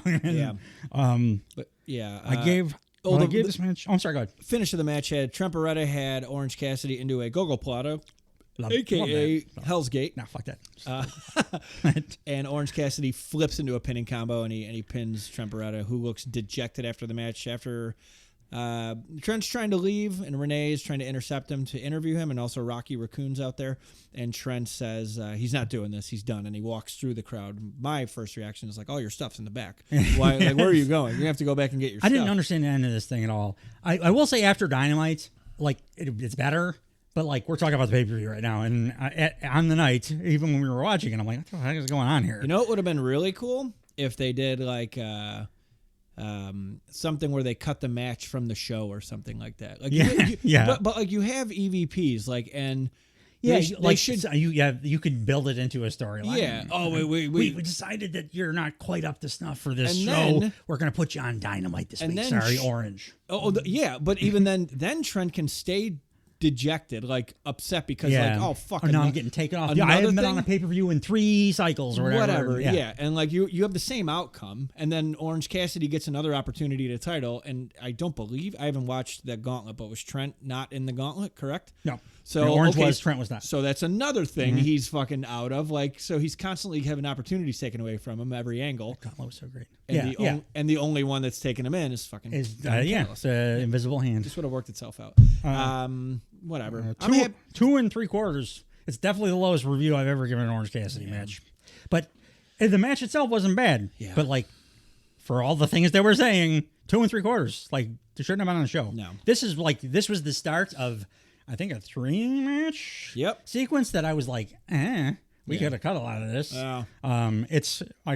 Spoiler alert, 3 matches in a row, my star rating starts with a 2-something. So for an AEW pay-per-view, it's very rare to get 1 to anything. Right. Like and the next 2 are great. And the next one was the FTW Championship match, Hook versus Shibata versus Chris Jericho. I like the Jericho promo thing he's got going. I like his story. I don't like the matches that are coming from them, though. I hated this. Big Bill was the only thing I liked. Yeah. Like, when Big Bill interfered, like, I giggled a little bit at the dice, but not much. I was kind of not even paying attention. I was, like, talking to you guys. Yeah. That's a good indication of, like, how, like, where we're at. Whatever. They tried to make Shibata do a Death Valley driver off the top rope. Like, have you ever watched Shibata wrestle? I don't think I've ever seen the guy get on the turnbuckle. His spatial awareness is not terrible. That great. Well, he was too close. Yeah, he doesn't do that shit. He's not that kind of wrestler. Yeah. Zack Sabre Jr. is not getting on the top rope either. Yeah. Like, it was dumb to book that. And it was like a messed up spot that also added to the wonkiness. The best thing about it was when Big Bill came in with all his charisma and giantness and scariness and excitement and beat the shit out of everybody. And then Hook did a suplex on Big Bill off the apron through a table that almost killed him too. So it was like the scariest spot because the leg like shot. It was like it could have very easily impaled him the way because he's so big. The table just absolutely shattered. But the table, he was very close. His torso was very close to the table leg. Like an inch or two. like you might have been touching close. his side when it came up, and it looked awesome. But he was the only thing in the match that I actually cared about at all. Yeah, even the surprise at the end, I'm just like, okay. Yeah, they added a member to and it's like a more what you would think of as a guy that is going to be under the learning tree. It's Brian Keith. And I talk about that more on the Dynamite episode. If you guys haven't listened to that, my solo Dynamite episode, go listen to my thoughts there. I think that, like, for Brian Keith, it's a good thing or whatever, but it wasn't like a pay-per-view worthy surprise. No. It was a indie guy that, like, a third of AEW fans are like pretty familiar with. Yeah. He like the guy that I, as a person that tries to pay attention to this stuff, like didn't know who he was at all like a year and a half ago. Yeah. It took him being like in the top 10 on PWI's top 500 or whatever for me to even like look up his shit. Yeah. And he's very good, but like he's not a face you recognize. So it made me think of like when the Dark Order first did their big reveal at the beginning of when AEW kicked off, and everybody was like, "Who are these guys?" Yeah. They're all acting like it's a big deal, Yeah. and everybody's like, "I don't know who." Yeah, like they did a big gimmick, Nintendo gimmick or something on. They were the Super Smash Brothers on the Indies. I found that out like 3 years later. But like at the time, I was like, I don't know who any of these are. Why are they acting like this is a big deal? Yeah. Like nobody else is. You know what else wasn't on that show when the Dark Order debuted? The return of fucking MJF. Yeah. Like, Yeah. there should have been no more debuts Well, after that. Like I'm okay with Juice because he's such. It's a weird one. Well, we also know who he is. Also, like doubly hurts the fact that like Brian Keith is then your next big reveal. Yeah. He had like one Dynamite match and a couple of Collision matches. Yeah. It's like he cut a nice promo on Dynamite. Told the story well on the Dynamite. That all should have happened on Dynamite. There's no reason for this to be on a pay-per-view match that was going 4.5 hours. Absolutely. Couldn't agree more. 2 stars. 2 stars flat. It's the lowest review I've ever given for an AEW pay-per-view match. The finish I was bitching about at your house. Terrible finish too. So the Jericho pinned Shibata while he's in a garbage can. Yeah. And I was I spent a lot of time being angry about this since I think Stus was getting annoyed with me. Aubrey counts Shibata's shoulders maybe to the mat while his whole upper torso is in a fucking garbage can. I believe this is where I was like, Dave, after you talked about it for a while, I'm like, I saw Mick Foley get pinned by a goddamn forklift. I went on for way too. I was just so annoyed. I think I was just pretty bored. You at were this probably point. mad at the stupid match and then taking it out on the finish. Why? I don't like it. Even Shibata, whose character I have liked very much, but the reason I like it is because they've been juxtaposing the goofy translator thing backstage and talking fashion with Renee with like the killer, the wrestler guy when he gets in the ring. And in this match, he did goofy shit, and then they had him try a spot that like was not gonna ever work for a guy like him. Right. So he looked terrible. Yeah. And he's not terrible. He's awesome. Yeah. Just use him right, and there was no reason for him to really even be in the match. Yeah. Like, he doesn't have that much skin in the game here. Right. It's like a Samoa Joe, Hook, Jericho, Big Bill thing. Like, Shibata's just kind of there. If you're going to put him in, don't put him in and then also have him do a bunch of stuff that, like, hurts the character and, like, hurts how dangerous he seems. And, like, I didn't like this Don't match. have him in the match then. Again, lowest review I've ever given. Just because there were a couple of solid spots, I'll give it. And there was no like big crazy botch. There's a near one with Big Bill almost died. And like it was a 2. It was still like action. They still worked fast and everything. But that's the best I can say about it. Right. It's like they kept the pace going. Like Absolutely. And the next one was okay. So this is one of the weirdest reviews I've ever had to write. I think I would have given this match 4.5 stars, except for the result, which dropped it down to 2.25 for me. Like everything else, Konosuke Takeshita worked such a great dominant match against Jon Moxley here, an injured Jon Moxley here. That was like a 4.5 star performance, a dominant like monster he's perfect. beating up a guy that's hurt Yeah. performance, and it was great. It was like Moxley was selling real well. And now I think he was selling so much because I think he's been told he has to lose to Evil, and it's Evil, so he doesn't want to lose too much steam from that. And so he's like, oh, I'm going to really play up this arm like it's going to fall off or whatever. He was taped up like he had third-degree burns. It was like I said, everybody else uses the friction tape, the kinesio stuff. Moxley wrapped his whole everything, arm, shoulder, like a mummy. And then Takeshita like just killed him for like 15 minutes. And then Moxley got like 2 moves, 1 for some reason. I was so disgusted by this. Like Frankie, shout out.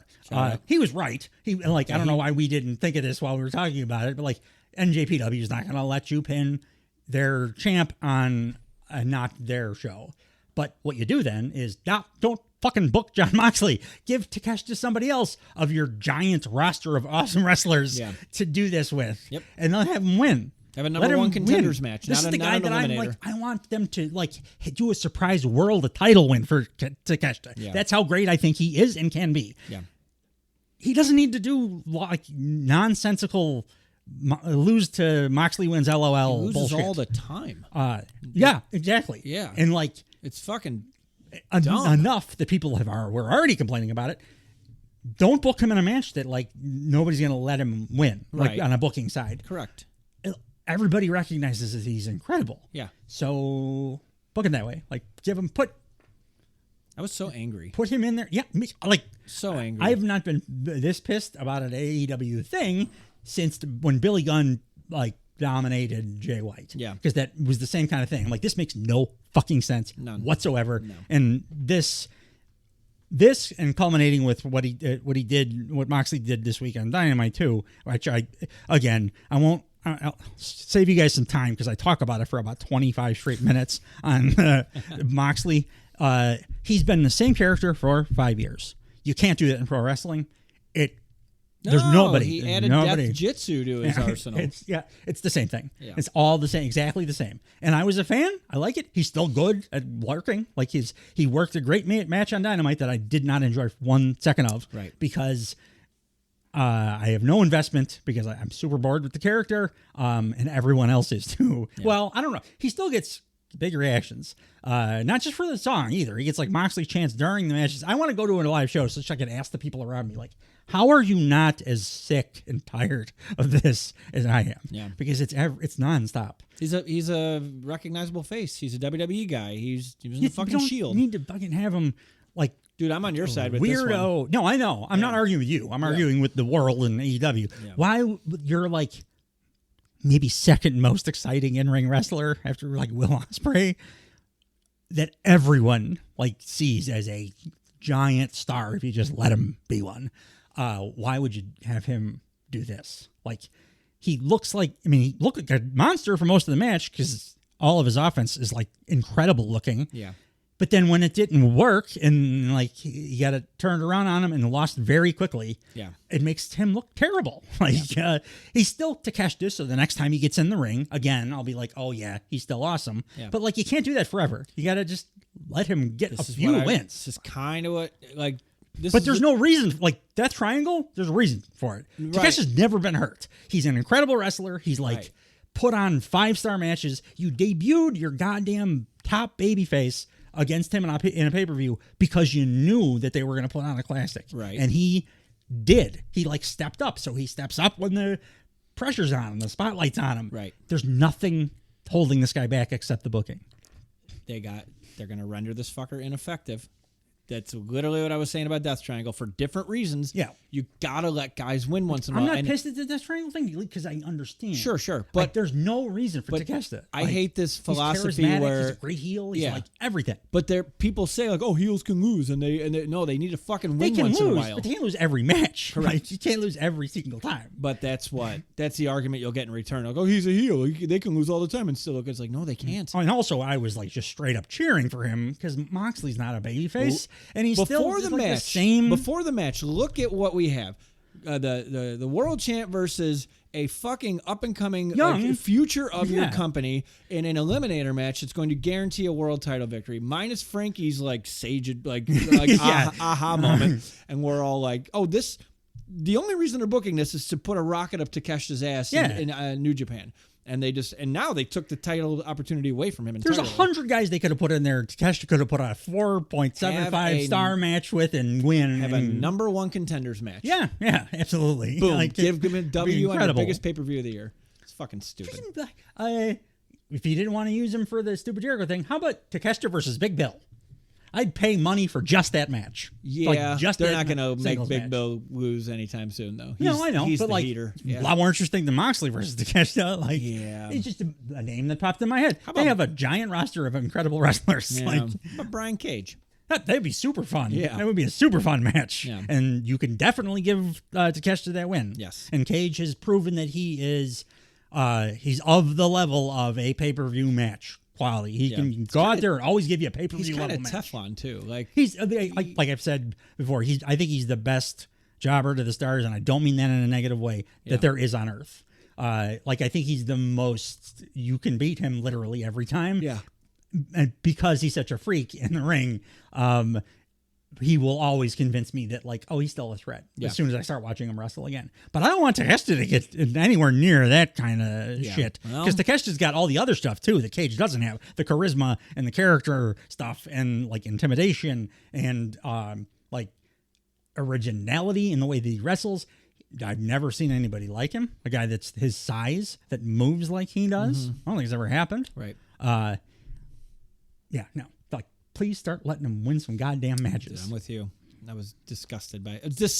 Utterly disgusted by this nonsense. I actually wish I could have given it a lower score. I gave it 2.25.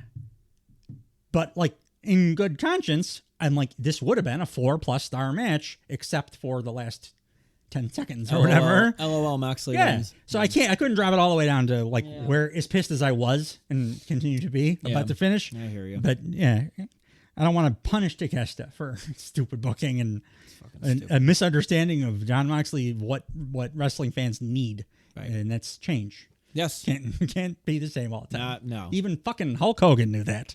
Yeah. Dyed his beard and mustache shit different and started wearing black. Like, got to change some shit. Yeah. So a semi-return to form for 99% of the next match. I thought was very, very good.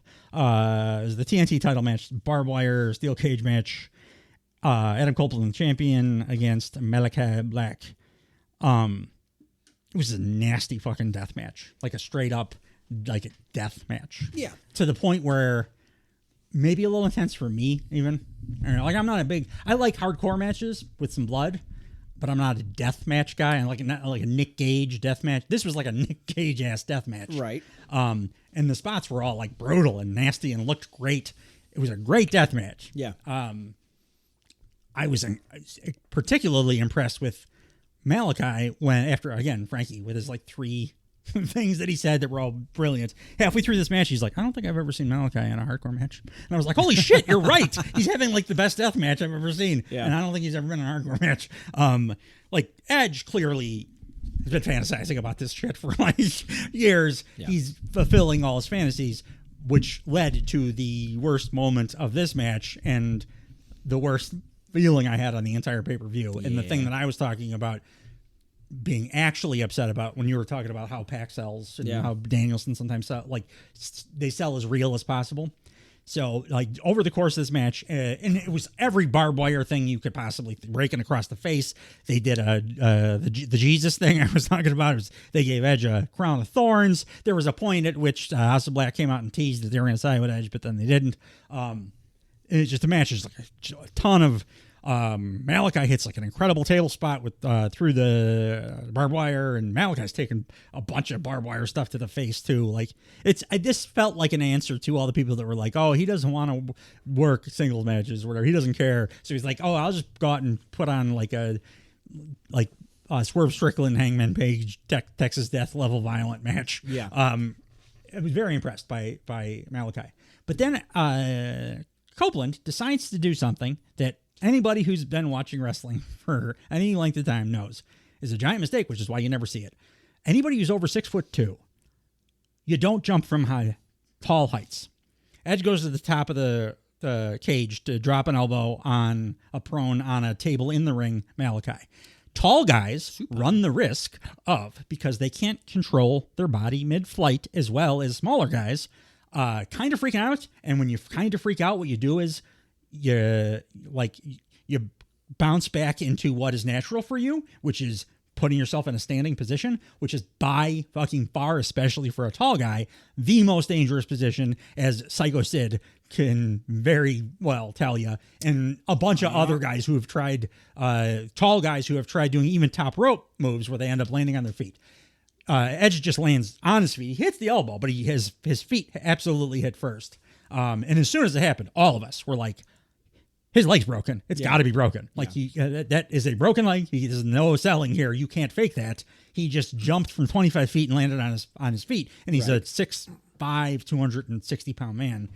You can't walk away from that unscathed. Right. I'll give him after he did it, he was able to do a couple moves, and he did break his leg or his ankle. Is what it sounds like his now. tibia.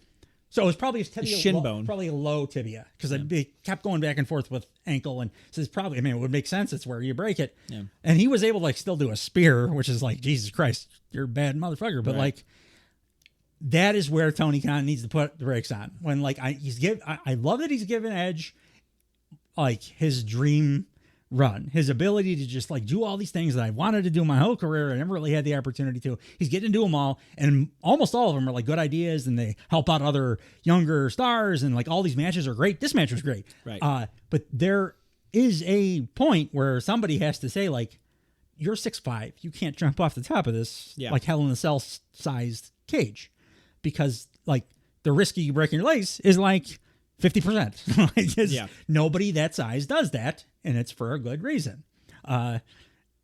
Somebody should have stopped him. He's not Darby. You can't just do that at 50 years old. Yeah. And it bummed me out because I've been enjoying watching him, and now he's going to be off TV for a long time because he's got a broken tibia. Yep.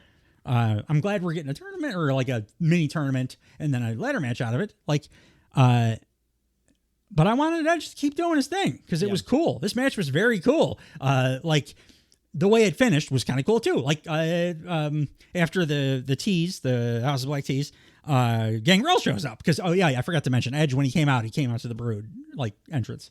It's fucking stupid. It was he just cool. did it in WWE. That's why I'm like, he did. I don't remember that. He came out for WrestleMania with like a bunch of fire. Like it was and they kept calling him like Judgment Day though. They kept they kept calling him like Brood Edge or whatever. This was like blood. Like they did the blood thing on. I understand. It's just the thing that I think is funny is that like I was there. People don't remember the Brood wasn't fucking over. Like the Brood was like a cool entrance. They weren't over at all ever at any point. They got over when Edge and Christian left and started doing their funny 5-second poses. This is the Blue Meanie, man. He was never over, but he's a nostalgia pop. Yes, it's when Sabu came in. It's like, the fuck is he doing here? I was happy for Gangrel because he's like 100 pounds lighter than last I saw him. Identical than he did 30 years ago. And like last I saw him, he was like super big and he looked like strung out. He looked good there. Fantastic. He hit a couple of the Impalers look great. Impaler DDTs. I've heard his hips are like out of commission. So that's why they had him like appear in the ring, do his 2 moves, and then you didn't have to see him doing anything else because he can't really walk. Yeah. But then Edge hit a spear with his broken leg and got the win. Yeah. So I was like, I enjoyed the little nostalgia thing, but I was feeling so shitty about that like spot. I saw it coming and then it happened. Yeah. And like how hard he hesitated at the top too. It was like, oh no. You're too big. You're tall guys can't do those. It's not even that he's too big. Yeah, that is a big height part is of a it. Huge part of that particular thing happening. I'm not saying it's not, but like also too, he's not a dive from the top of the cage successfully kind of guy. He's done like a lot of hardcore stuff in his career, but it's like spears. Like it's not Mick He's Foley stuff. It's also a different like Mick probably was the biggest guy ever to be able to do it, and he destroyed his body doing it. Like there's different physics you have to account when you're like turning your body from 10 feet higher than you're usually. You jump off the top rope, you have that down. You've been doing it your whole career. Yeah, you're 10 feet higher now. Yes, and like you have to land. And also too, I think the table is a little too close. It was, and I think that's what made him pump fake. The freak out factor is what makes people do the stand up straight thing. And he was definitely freaked out, and he put his legs down, and that's the word.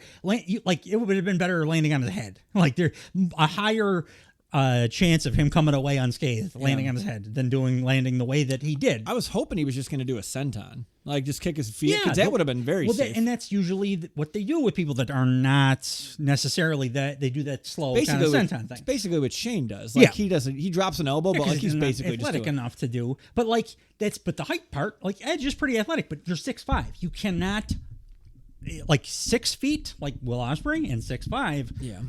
The ability to alter your trajectory or your body in the air is like drastically different because of those 5 inches. Yeah, it makes sense. And Edge, again, like you said, not used to doing it, so he obviously freaked out. I give him major props for finishing the match, and he didn't come away looking like his leg was as badly broken as it actually was. Right.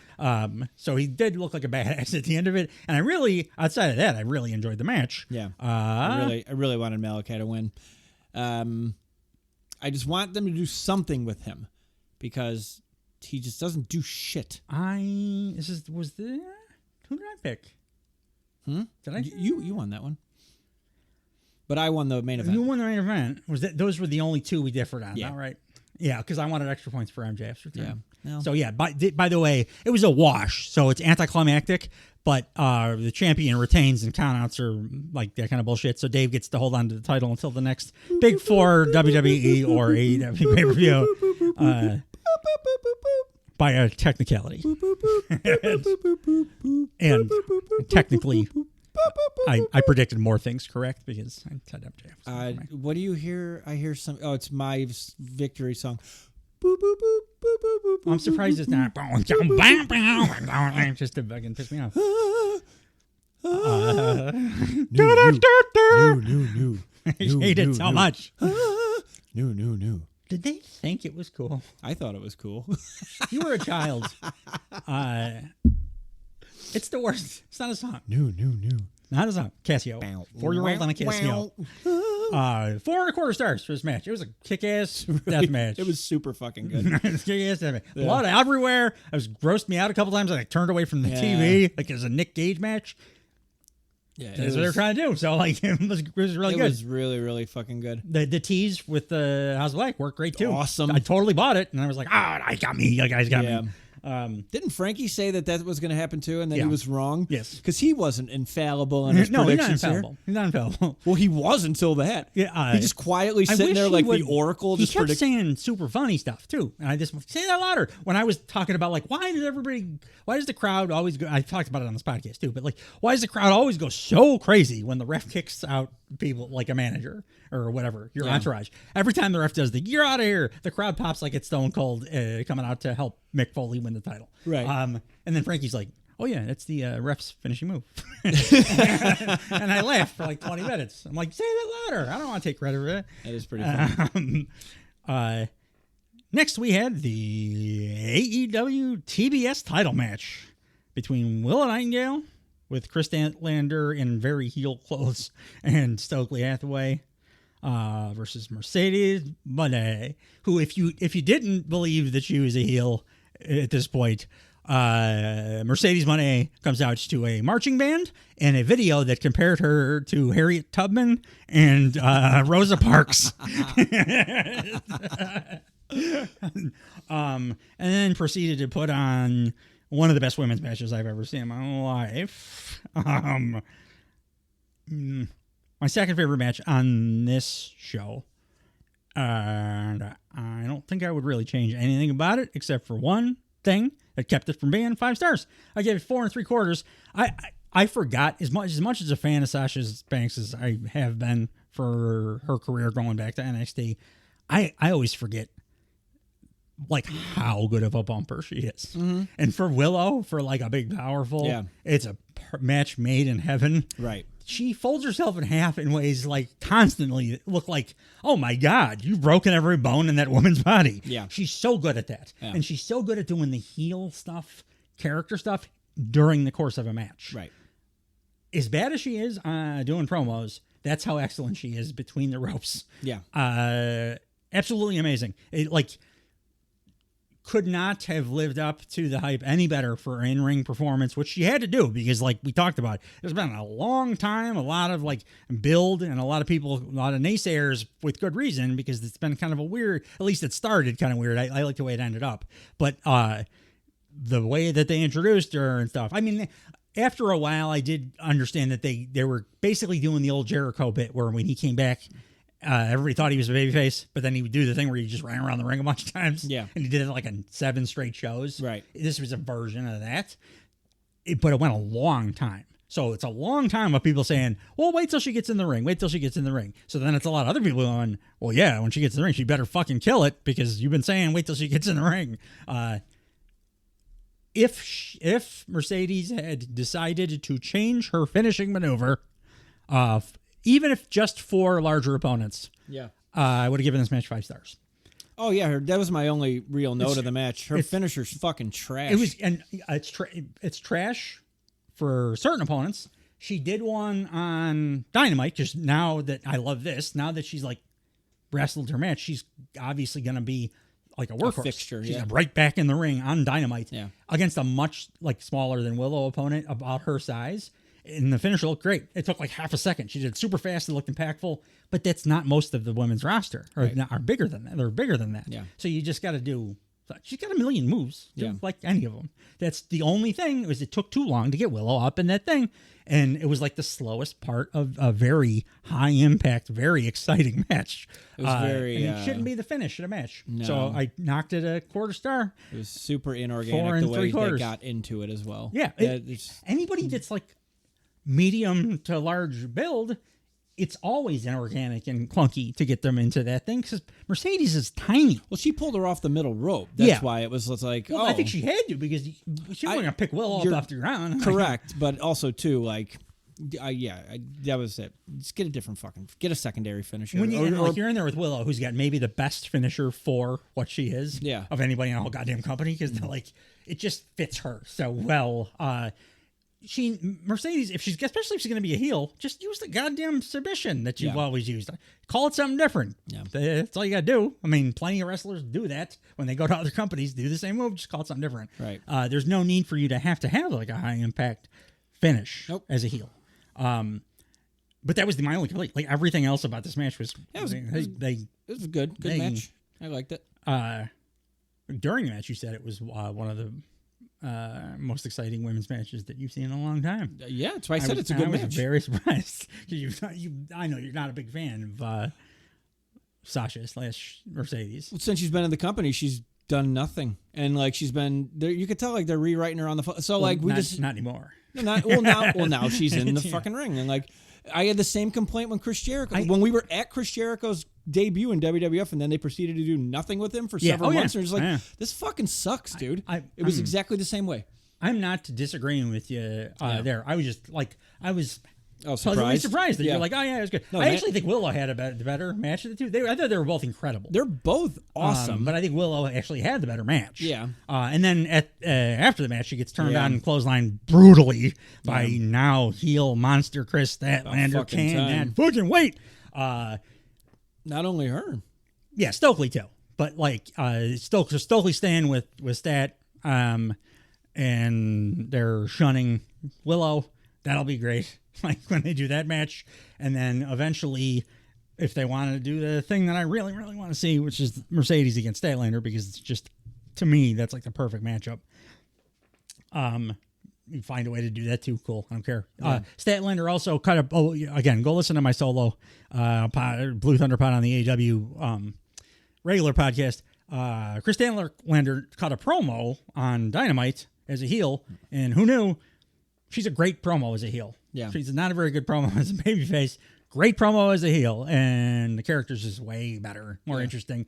And when you have a woman that can pick a prone opponent up off the mat with two hands and then lift them up over her head in a gorilla press, which Chris Statlander can do, that's a better person to have as a heel. Right. Because they're scary. The way she hit Willow with the clothesline here to close this out, looked like she was trying to hurt her too. Right. She wasn't, but like that's how good she is. Yeah. So loved everything about this match, and then into the segment except for just the finishing move. Got to change it. Yeah. But like, you know what? People do. Swerve stopped using the stomp as his finish after you particularly complained about it for a while. Like, I put it into the universe. You specifically. No, this was good. I do like that they have another, like now that she's proven she still got it. Maybe never lost it is probably the best bet, but like she's been invisible for a while.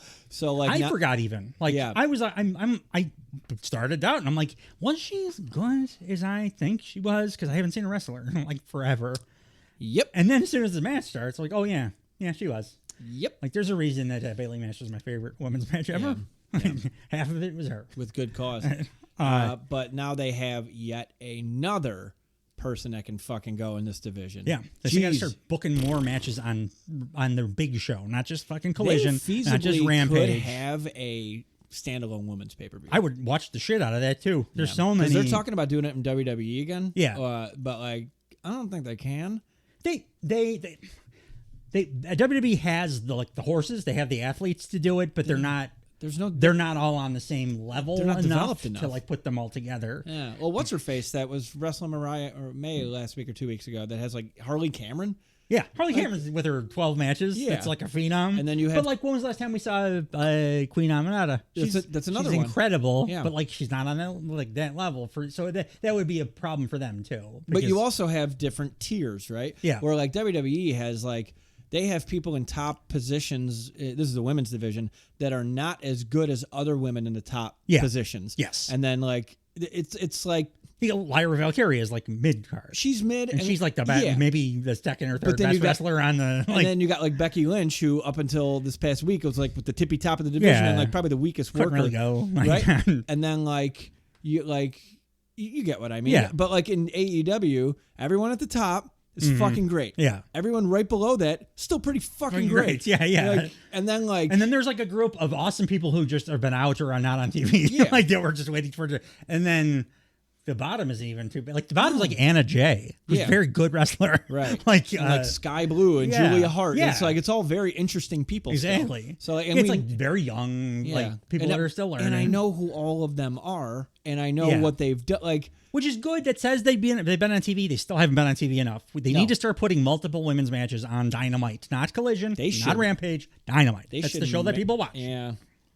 I was going to say something that was stupid. A couple of times they've done a main event with the women, the people go fucking nuts. Jamie Hayter versus Hikaru Shida is one of my favorite Dynamite main events ever in the 5-year history of the show. I forgot to mention that. And when they did the pre-show, the pre-match promo, they for Toni Storm and Serena Deeb, Toni Storm calls her Hariku. Hariku Shida. But yeah. Taz said something super dirty about Toni Storm, and I didn't write it down, and I can't goddamn remember it. It's making me crazy. Looks like you're gonna have to watch Double or Nothing again. But the problem is I just fast forward. I go Ospreay and then the MJF thing, and then to the match we just talked about, and then the next match was my other best match of the night. It was good. It was very good. Swerve defending his world. If it was 4 3/4, I don't know if I said it yet for the last one, AEW World Heavyweight Title match, Swerve Strickland versus Christian Cage, and a just about perfectly worked match.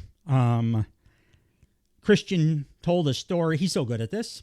But he told a story throughout the entire match, and it was a very simple story, and that story was, no matter what happens, I'm not going to let that fucking guy hit me with that fucking kick.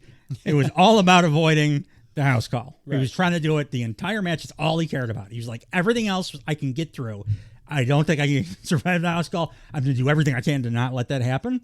And Swerve like a absolute like beast machine trying to make it happen. As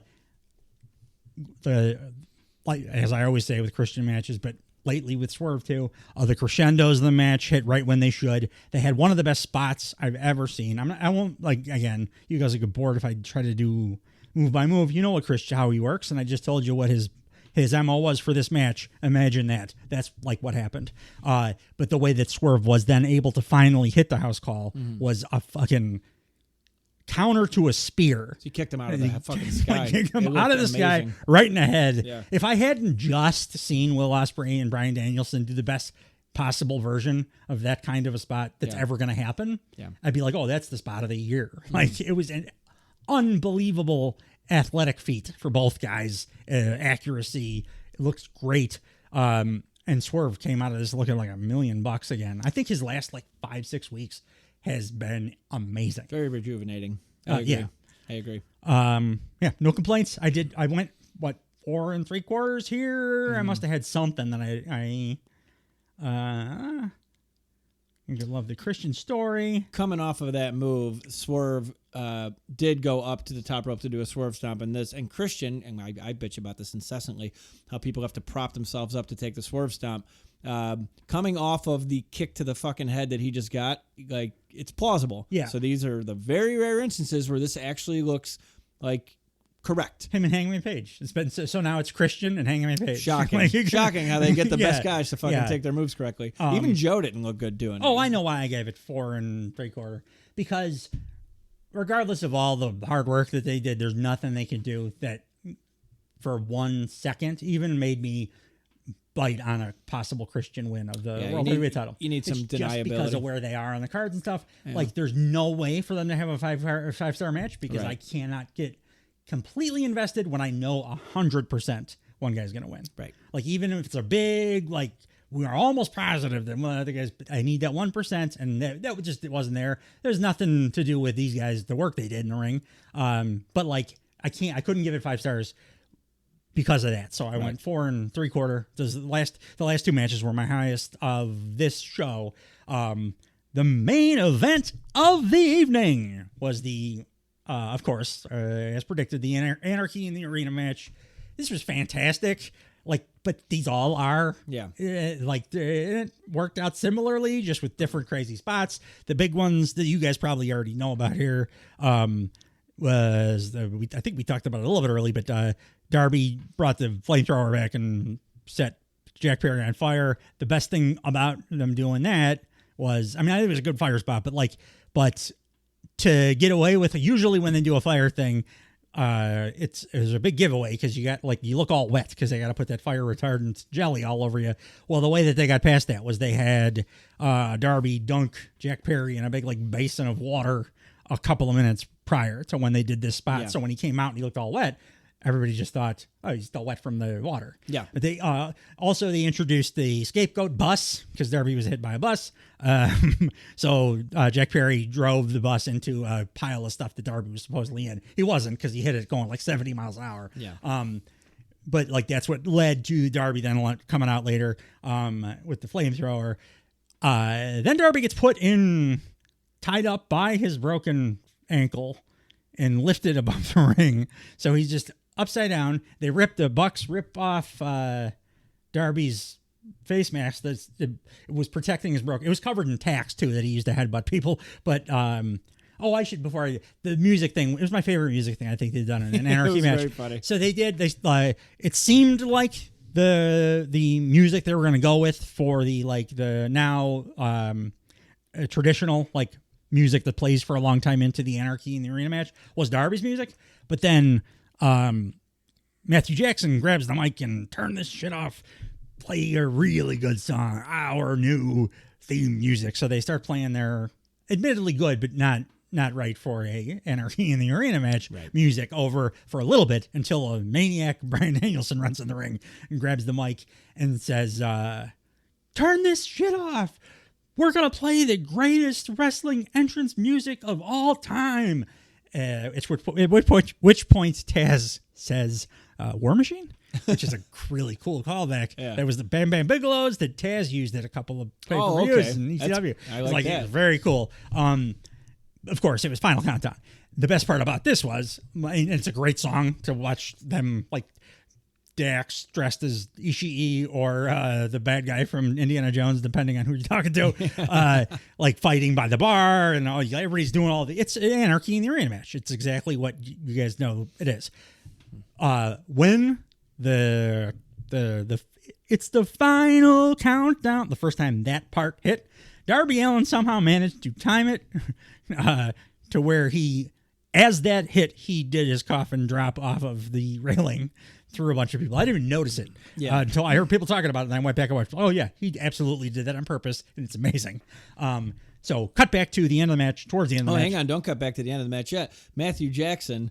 Oh yeah. This was a good line too. Yeah, sorry. I don't remember exactly what he said verbatim because I didn't jot it down, but he was kind of nervous if they could afford the final countdown. Said, cut this shit off. Turn this off. It's costing us $200,000 every time it plays. We're on a goddamn budget. Jesus Christ. It was very, very good character work in the middle. Very funny, too. Good. Everybody was really into the song playing, too, so it was a good heel thing. Just tell them to shut it up. It was very funny. Like legitimately, like a comedy line. Yeah. Can we afford this?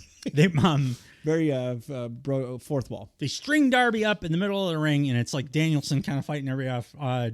Darby is now hung up, upside down, above the ring, like a briefcase, like a briefcase. his head, not that upside high down. His head is about the height of where it would be face to face with you if you're standing in the ring. It's 5 feet off the ground, something like that. Yeah. At which point the Bucks bring out their brand new Reebok pumps that are covered. The bottoms are covered in tacks, and this was a lore breaking moment. It's the first time the Bucks have done shoe stuff and won a match. Yeah.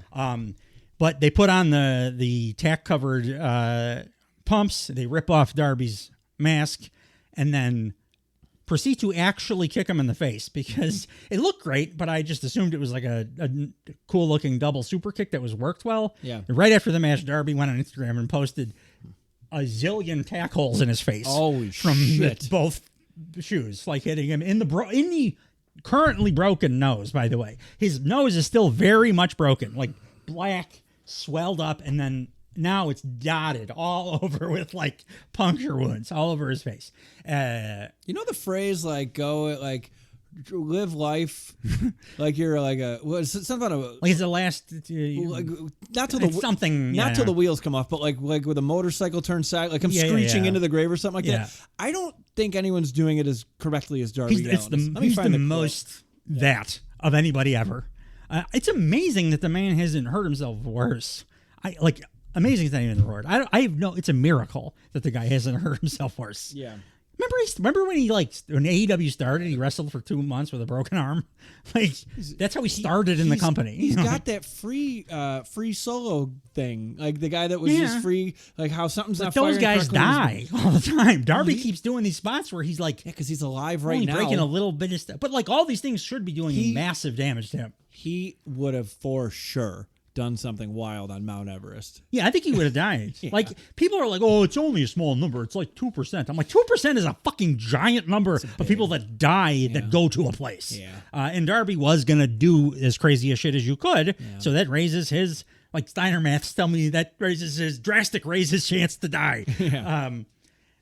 My favorite, one of my favorite things, while Darby was hanging upside down by his bad ankle and Danielson's just trying to fight off the bad guys, the crowd just starts chanting, "Please help Darby."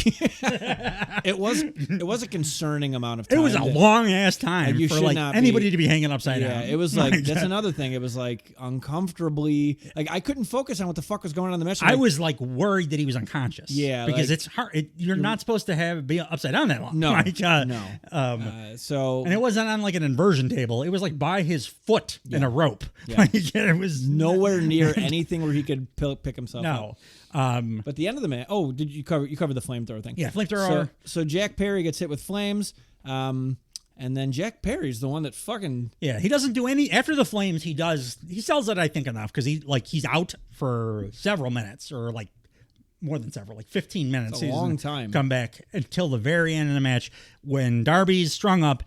Danielson finally gets to try to like maybe go help him a little bit, and that's what his downfall is essentially. Gets him put in a bad position. Jack Perry has like slunken himself into very heelishly into the corner, like waiting for a cobra waiting to strike, and comes firing out and hits a really nice knee. Busaiku knee. It was They didn't call it a Busaiku knee, but it had to. That's what he was going for, right? It looks like a Busaiku knee. And he's doing it on the guy. Smells like a Busaiku knee. Doing it on the guy. Yeah. But it, like impact. It looked great. I mean, hit him right in the temple. Looked like a thing that should finish a match, and it did. And it did. And the bad guys won. It was the right call. Usually AEW doesn't end. I don't know if they've ever ended a show with the heels winning at the very end. Not this soon into this fucking run. Outside of that, most of MJF's championship run. Yeah. But that's different because it's fucking MJF. Yeah. And everybody loved watching him so much. It didn't matter. Yeah. They were not going to let these guys lose as a faction this early in their fucking run. I forgot my two favorite things about the only guy I haven't talked about yet in this match. Okada, one, just did a wonderful job of, because he does not wrestle these kinds of matches, doing a few things and then keeping his hands clean while peppering in a few very funny things. Like he found a street sign under the ring, and he pulled out and held up over his head, and it said Okada Boulevard or Drive. Great trivia question. I forget, but he then smiles huge to the crowd and says, "It's Okada Boulevard." So he had got big spots, but it was like story kind of stuff. Right. He doesn't do tack shit. You know, he's like Roman Reigns. He's John Cena. He's that guy. He doesn't get his hands dirty with that stuff. Right. He wrestles his 5-star classics and leaves that to the Darby Allins of the world. And it worked for him too. I very much enjoyed him in this match. And the follow-up on Dynamite after, where he called everybody bitches because that's his favorite goddamn thing to do. I love it. I love that his catchphrase is basically, you're a bitch.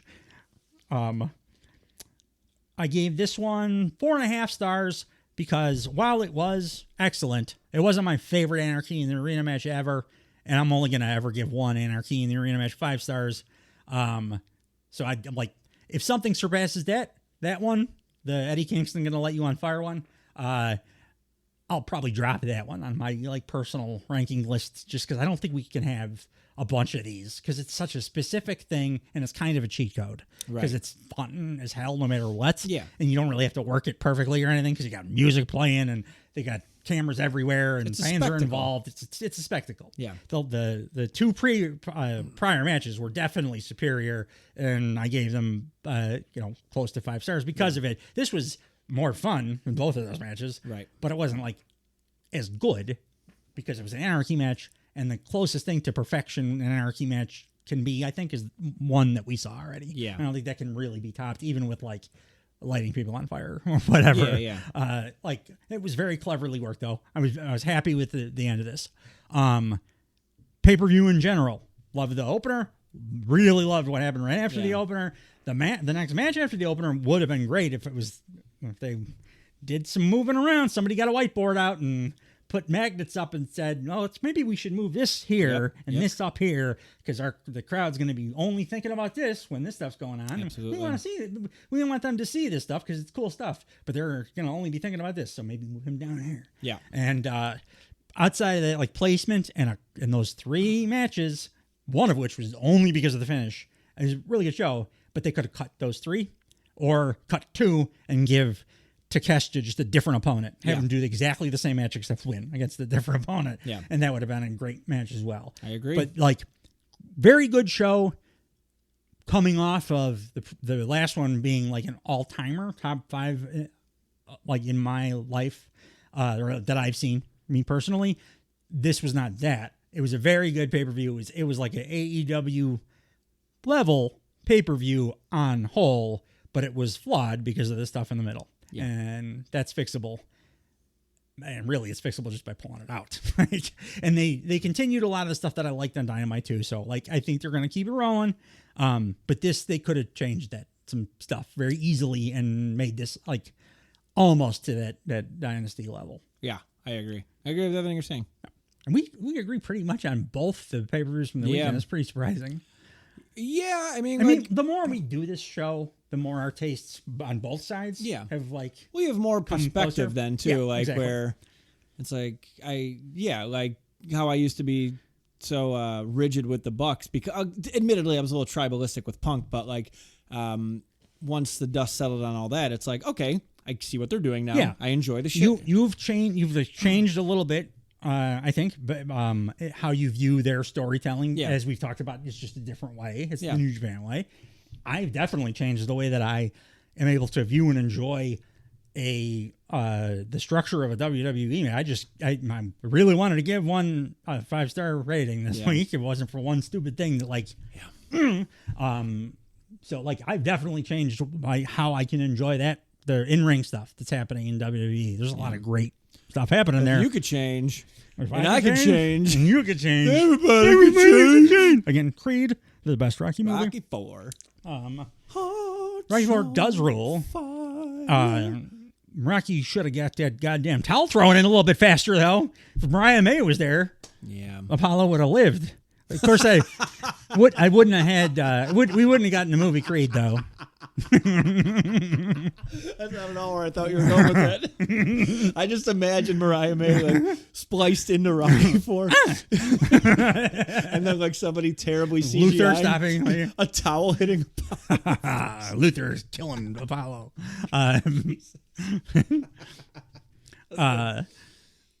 Join us for our regularly scheduled Blue Thunder Pod coming, as always, on Friday morning.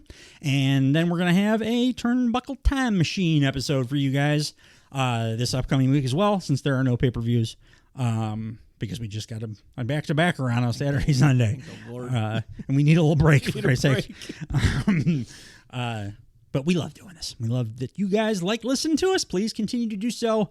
Thanks as always. See you next week. Bye, buddy. Goodbye.